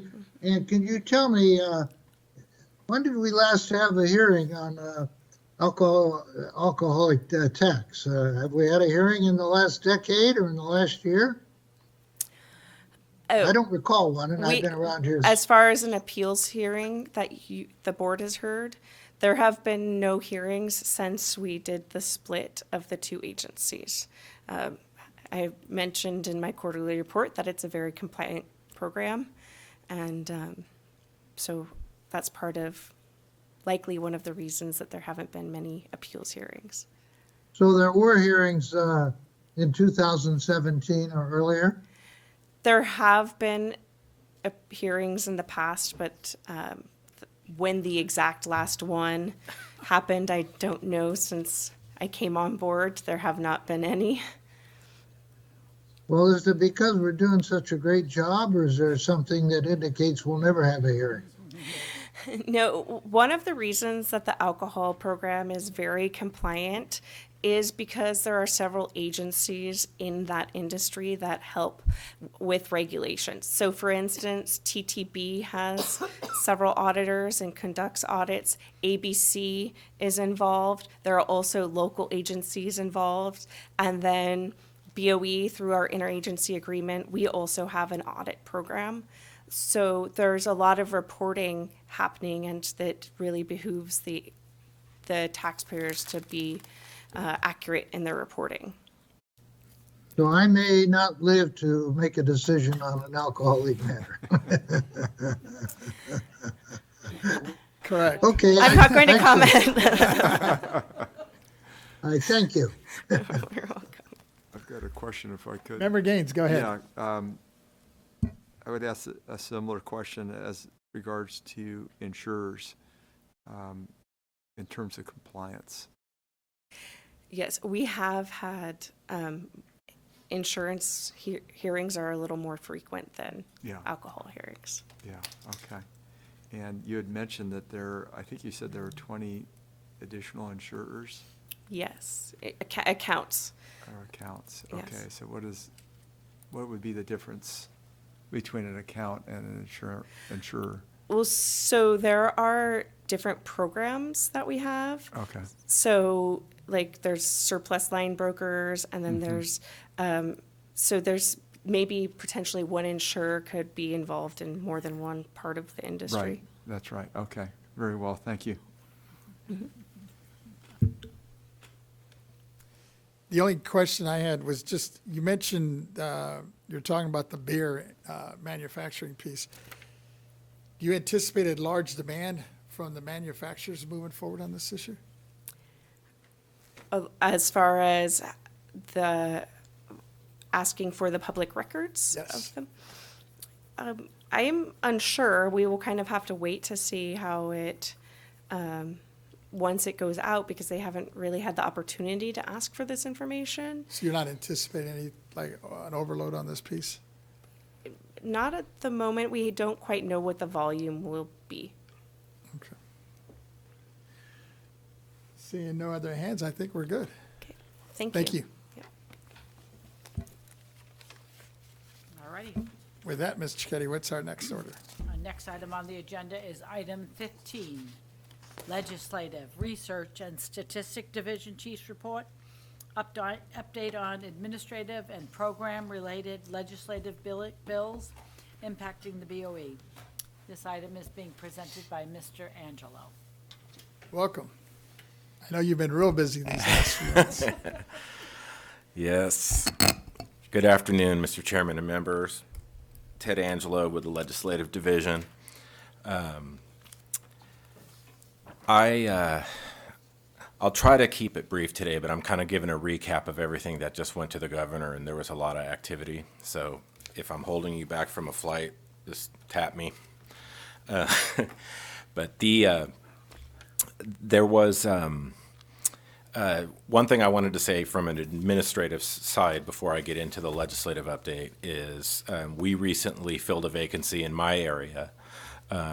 So I'm happy to relay that we've filled an analyst position, so it's going to be very helpful for us in data gathering and coordinating and being responsive as an agency to those that need information from us. So I'm pleased to report that we're part of what Ms. Renati was reporting in terms of filling those vacancies and being responsive. So today I'm just going to provide a summary of the bills that we're following and that I've updated you on over the last couple of months and that I send weekly updates to you about. And I'll give greater detail on the status of the board-sponsored and board-supported proposals, like I did last month a little bit. And I'll cover a summary of the other bills that will impact BoE that were recently signed by the governor prior to the October 14th deadline. There were about 32 bills we're closely tracking, and 19 of those and some constitutional amendments have gone forward and either been signed or passed by the legislature and will go on the ballot. Again, I send those weekly updates, so you're not surprised by these, but I will give a brief summary today of those that I've just mentioned. So the board-sponsored legislation I've covered the last couple of months, so I'm not going to give a full rundown of those again, but SB 889 and SB 890, that was put forward by the Senate Governance and Finance Committee on behalf of the tax agencies as omnibus measures. Both passed and were signed. SB 889 is effective on the first of the year, 2024, and SB 890 has some provisions that are effective immediately, so it's an urgency bill. And that is the one with the intergenerational transfer exclusions that we've talked about before for age 55 and older disabled disaster-based year transfer values.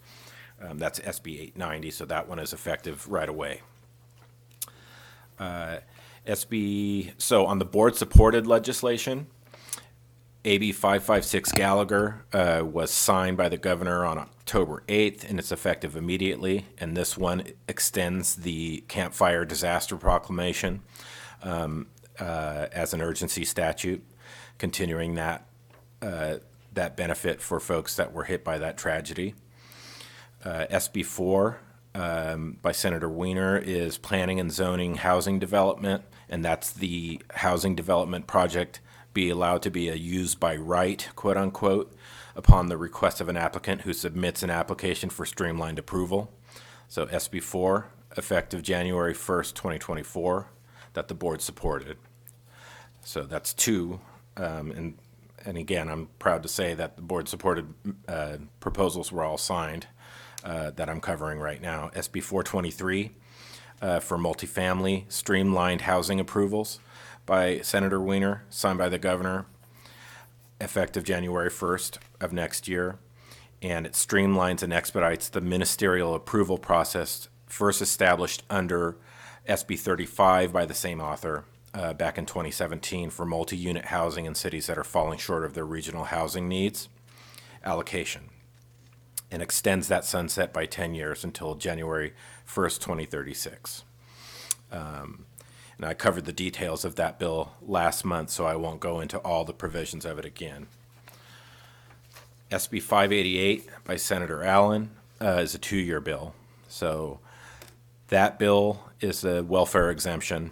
I covered it last month.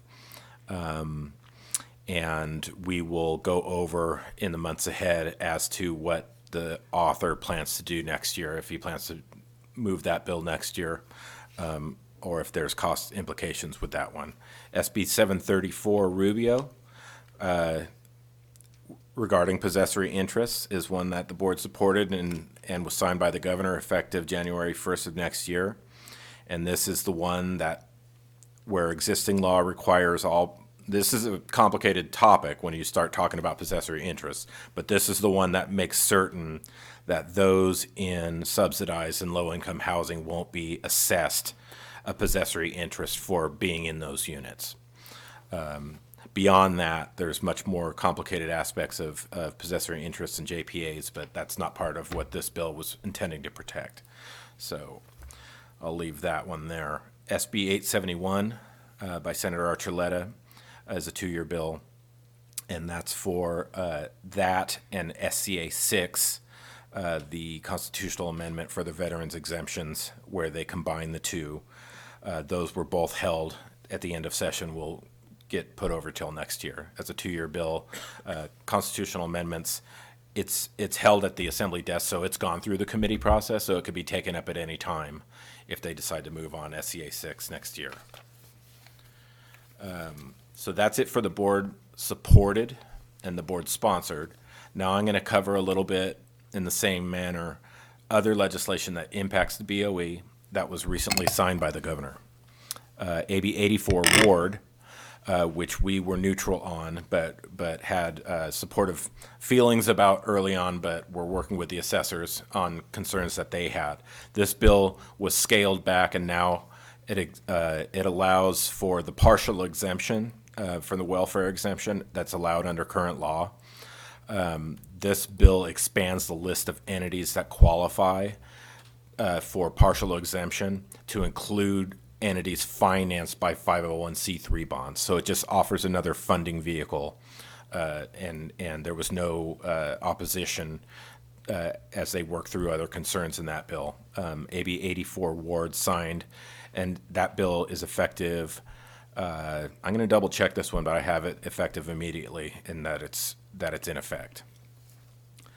AB 519 by Chiavos is Affordable Housing Finance Work Group. This is one that we were tracking. It requires reviewing entities to jointly convene an affordable housing finance work group to develop recommendations for state-administered programs to utilize a consolidated application for multifamily affordable rental housing developers to use in obtaining grants, soft loans, low-income housing tax credits, tax-exempt bonds, federal funds, and other subsidies as applicable.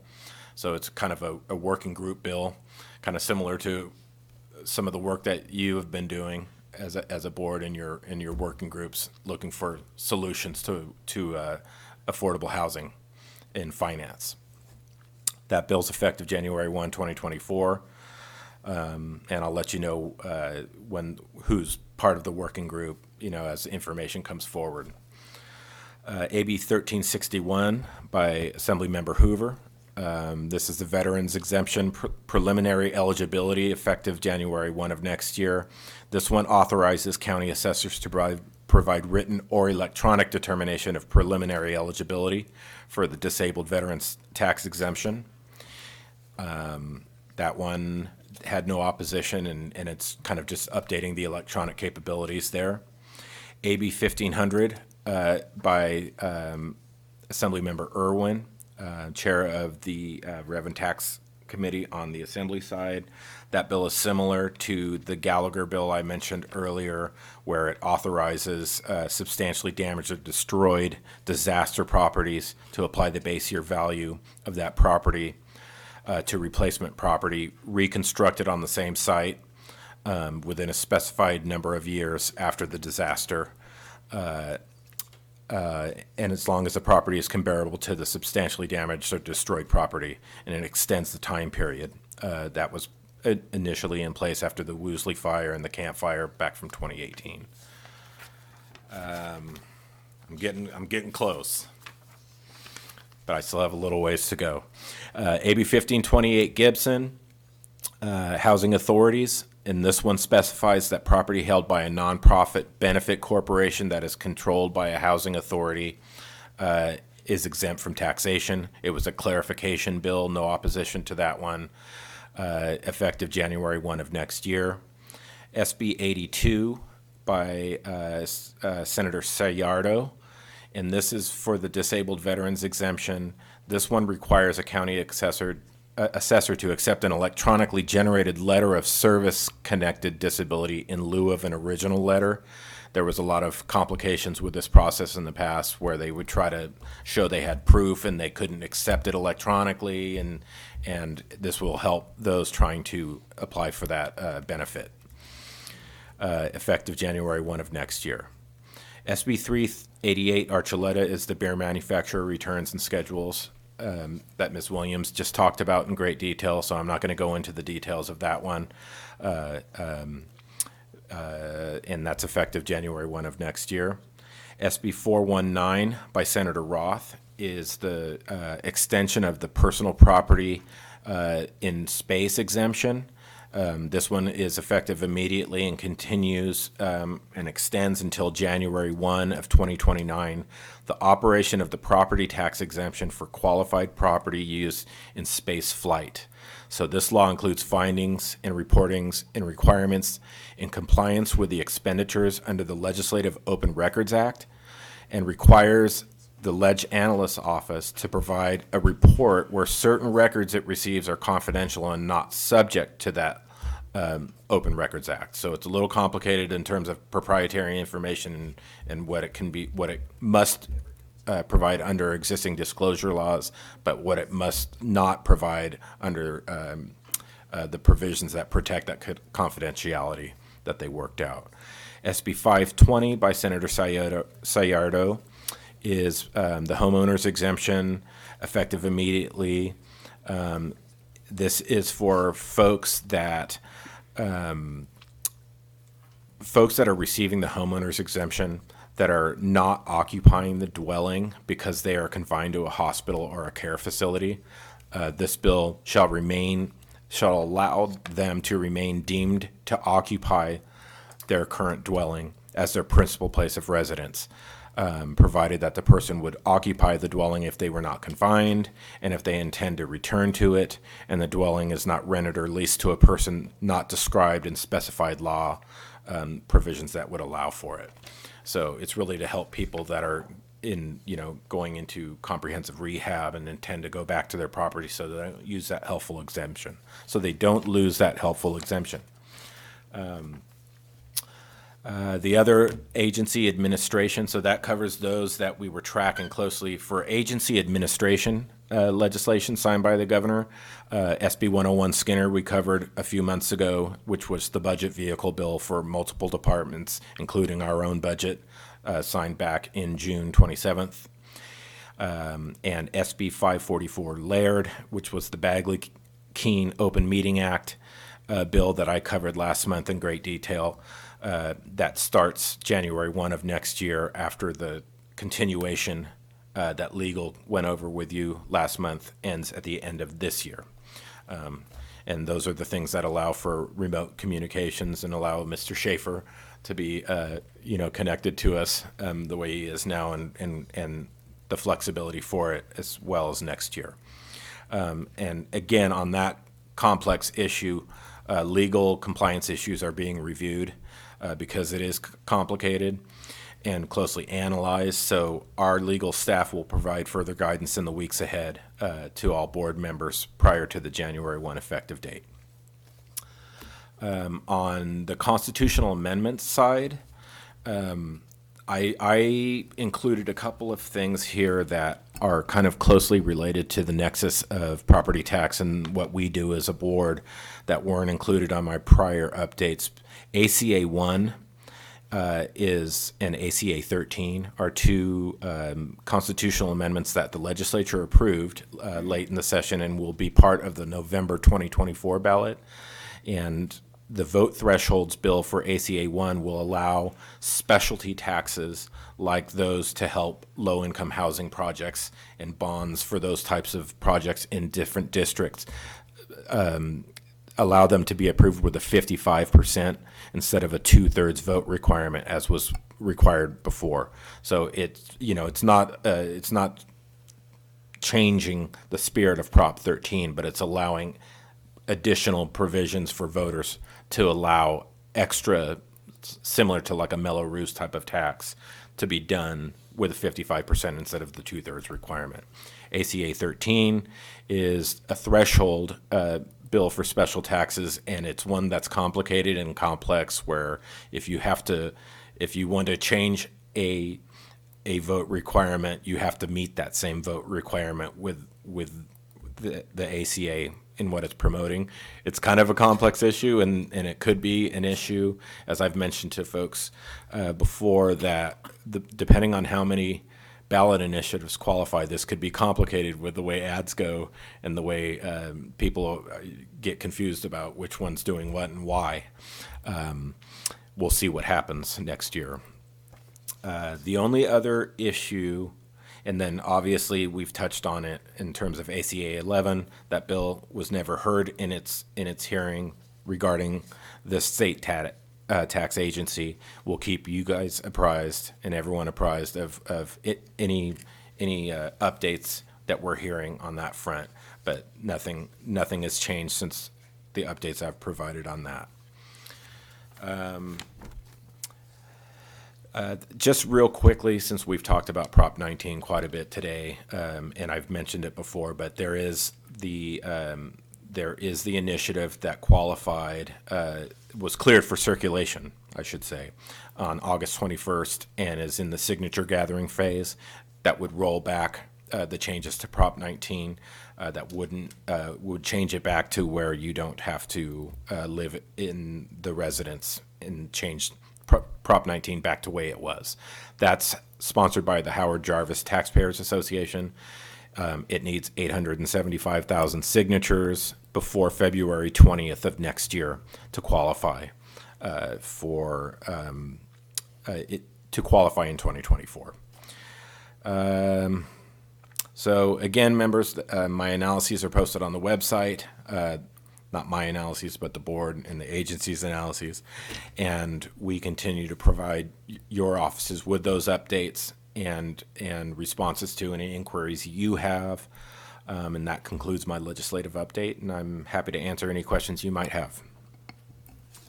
Man, that was pretty good, pretty thorough. Thank you. I had several Sure, I have a- notes here, but I think you answered them. I have a question. Oh, Schaefer, go ahead. Member Schaefer. Yes, Ted, I'd like to ask you, does the Cal Tax and Fee Administration have a legislative analyst like yourself? Oh, CDTFA, not Caltax, Yeah. the trade association, tax association, Department of Tax and Fee Administration. Yeah, do they have a legislative advocate like yourself? And could we assume that you'd always be on different sides of the coin, or maybe you'd be in concert with each other? Well, they do have one, and her name is Michelle Linton, I believe. I want to make sure I don't. Yes, and we have a very good getting to know one another relationship. So it's not adversarial at all, but yes, they do. And we do talk about issues where there is a crossover still, where we have the constitutional jurisdiction over alcohol and insurance. Anytime there is something that they statutorily must put through for our joint agreements, where we have the constitutional authority and they have the governing and legislative authority to bill and collect the taxes from those entities pursuant to the agreements that took place back in 2017 going forward. We work closely with one another when anything's proposed to make sure they're not proposing something without our knowledge or vice versa. So we do work in concert with them on certain issues where there's joint jurisdiction. I see. So there's not substantial differences. There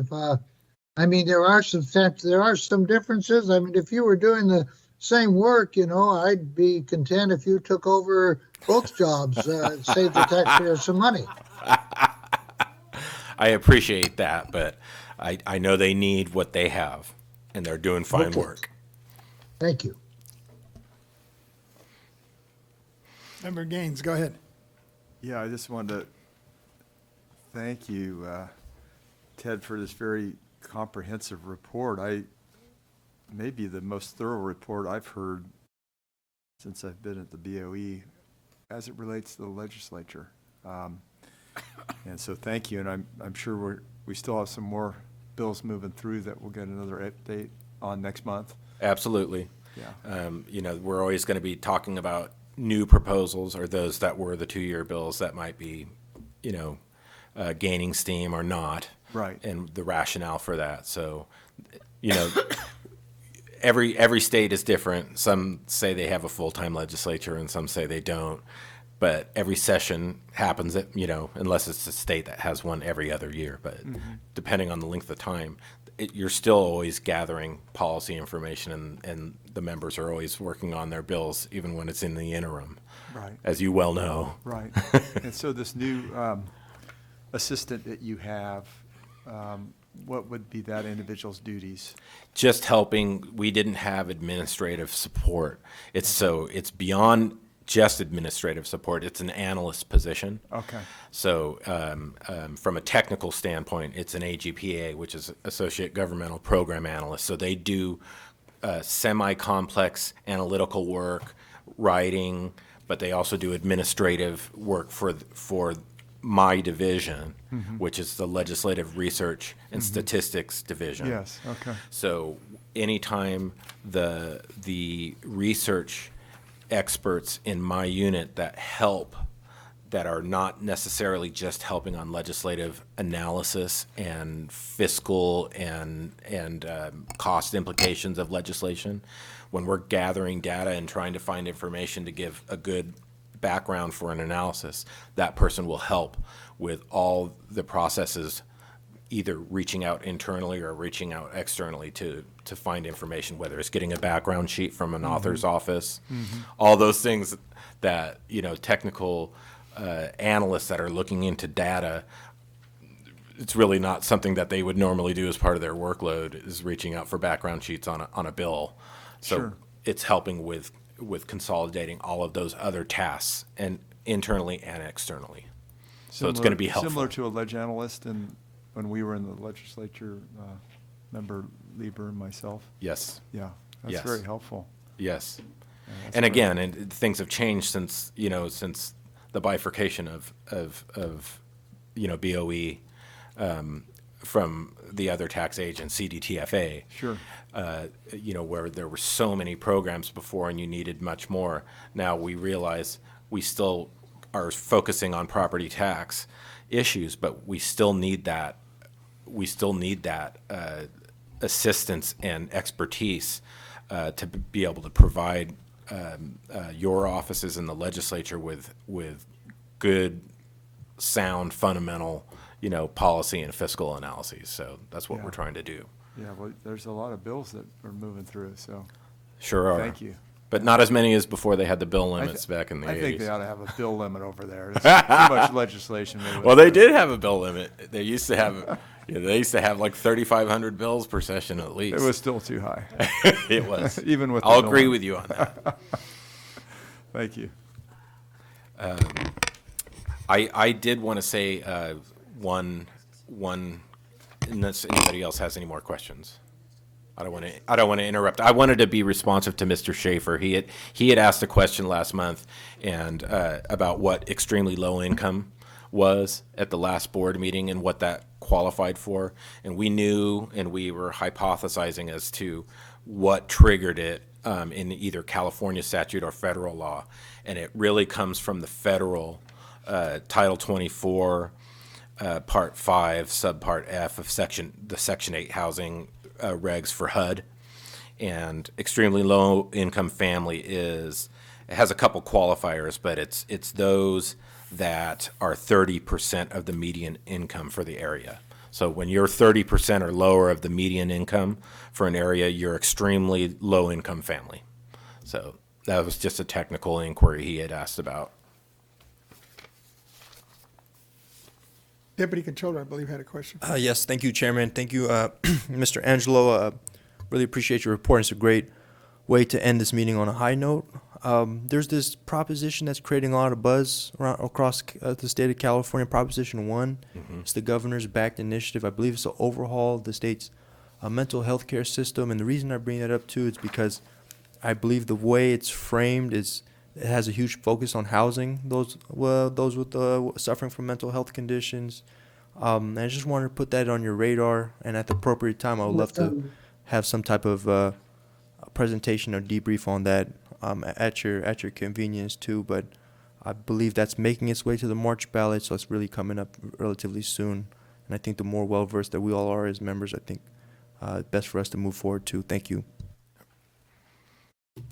And, through the chair and I'll be as responsive as I can. And I know when you're finding a nexus, I agree that sometimes at first glance it doesn't look like there's a connection, but then there is when you go down a couple of levels. When you're talking about mental health, you're like, what does that have to do with property tax? But when you're talking about housing for those and making it more affordable or finding new resources to do it, then it starts coming back to why that might be connected. So I understand your point, and it's well taken. Thank you. Thank you. And it looks like from the ones you read off, I think of all the ones we supported, there's only one that didn't make it to the governor's desk. Is that Right, correct? and that's because And it's it's a still two-year out bill. there. Yeah, it's still out there. It's a 2-year bill. Thank you. With that, I think we're good. Thank you. Thank you. Ms. At this- Cicchetti? Yeah, at this time, we're going to do the public comment for all the executive director reports. And so I have nobody in the audience, but let's see who's at the, anyone on the line. AT&T moderator, is there anyone on the line who'd like to make a public comment regarding these items? And as a reminder, please press 1, then 0 if you would like to make public comment. We do have one in queue. It comes from the line of Brandon. Oh, one moment. Here we go. Brandon Luna, please go ahead. Your line is open. Hello. Thank you for taking my call. So my concern was regarding the use of the mental health service tax funds and the upcoming housing developments and the current developments that are already put in place here. I live in Orange County, and I am referring to the programs that have been used to fund the development and the continuing operation of these programs that provide these supportive services to the various tenants that are qualified to reside in these units, the mental health service act units. So I was perusing through some of this information that's on the site and through these bills, and I don't see any information regarding these supportive services for the mentally ill. And from what I was understanding, that the money is being like reallocated towards building these new affordable housing, but it's not, going to be used or to be occupied by the people that are in these mental health programs in the county. So I was just wondering if you guys could shine a little light on that, maybe provide a little understanding to me. Thank you.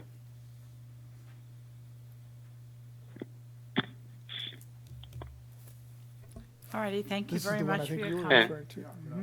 Yeah, go ahead, Member Gaines. Oh, did you have some? Yes. Thank you. AT&T moderator, is there anyone else on the line who'd like to make a public comment? We have no further in queue. Thank you very much, moderator. Thank you. With that, So Member Gaines, go ahead. okay, so this is not agendized, so I don't know to That's what degree we correct. can comment We can on put it this. on the agenda for discussion in the future, if you'd like. I'd like to make sure we answer the constituent's question, and then I don't know if it could be reported back to us in the future or how that works. So it sounds, Julie Hamovitz, BoE Legal. The comment was being provided after the legislative report. So it was on an agendized item, but I don't, it's really on matters not on the agenda specifically. So it might be better if this is a comment that we could pass to TRA to follow up and find out if there is something that our agency can assist with. That'd be great.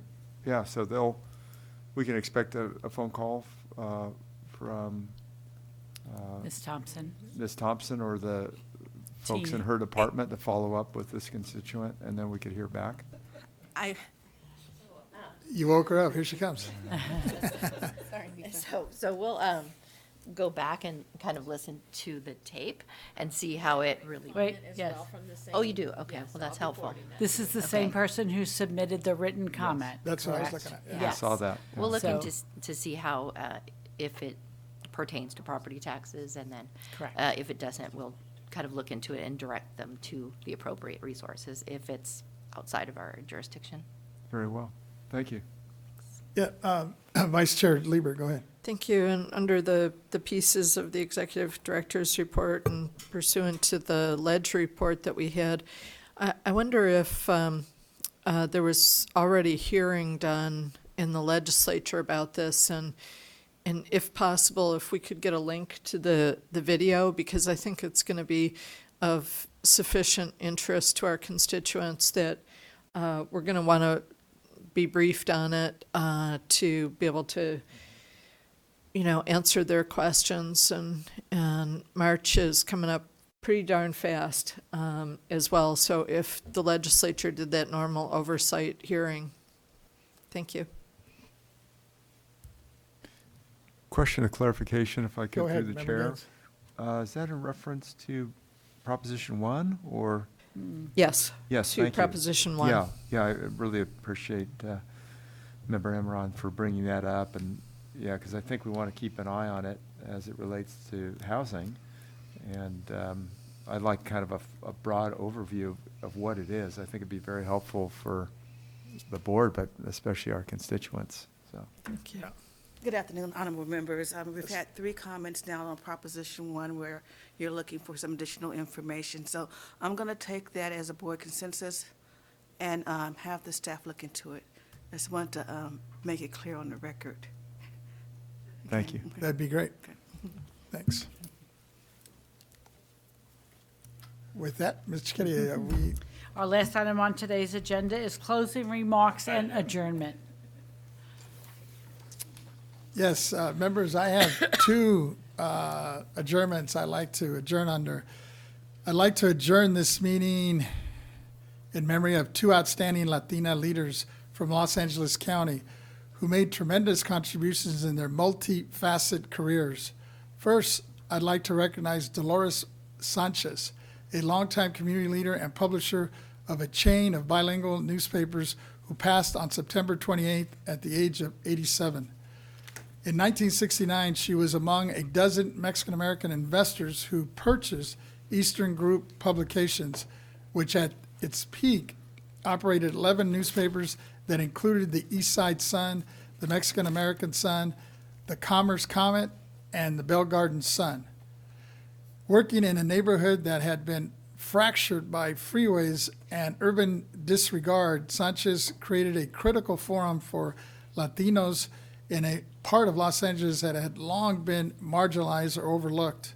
For decades, the newspaper covered high school sports, rivalries, stories of community success in English and in Spanish, but also held government agencies and others accountable, shining a spotlight on problems affecting local residents. As with other local newspapers across the country, economic challenges and changes in newspaper consumption spurred by the internet, buffered by Eastern Group Publications, leading Sanchez to shutter the business in 2018 after 40 years of operation. Sanchez was born in Phoenix but grew up in Los Angeles and had lived in the Highland Park for decades.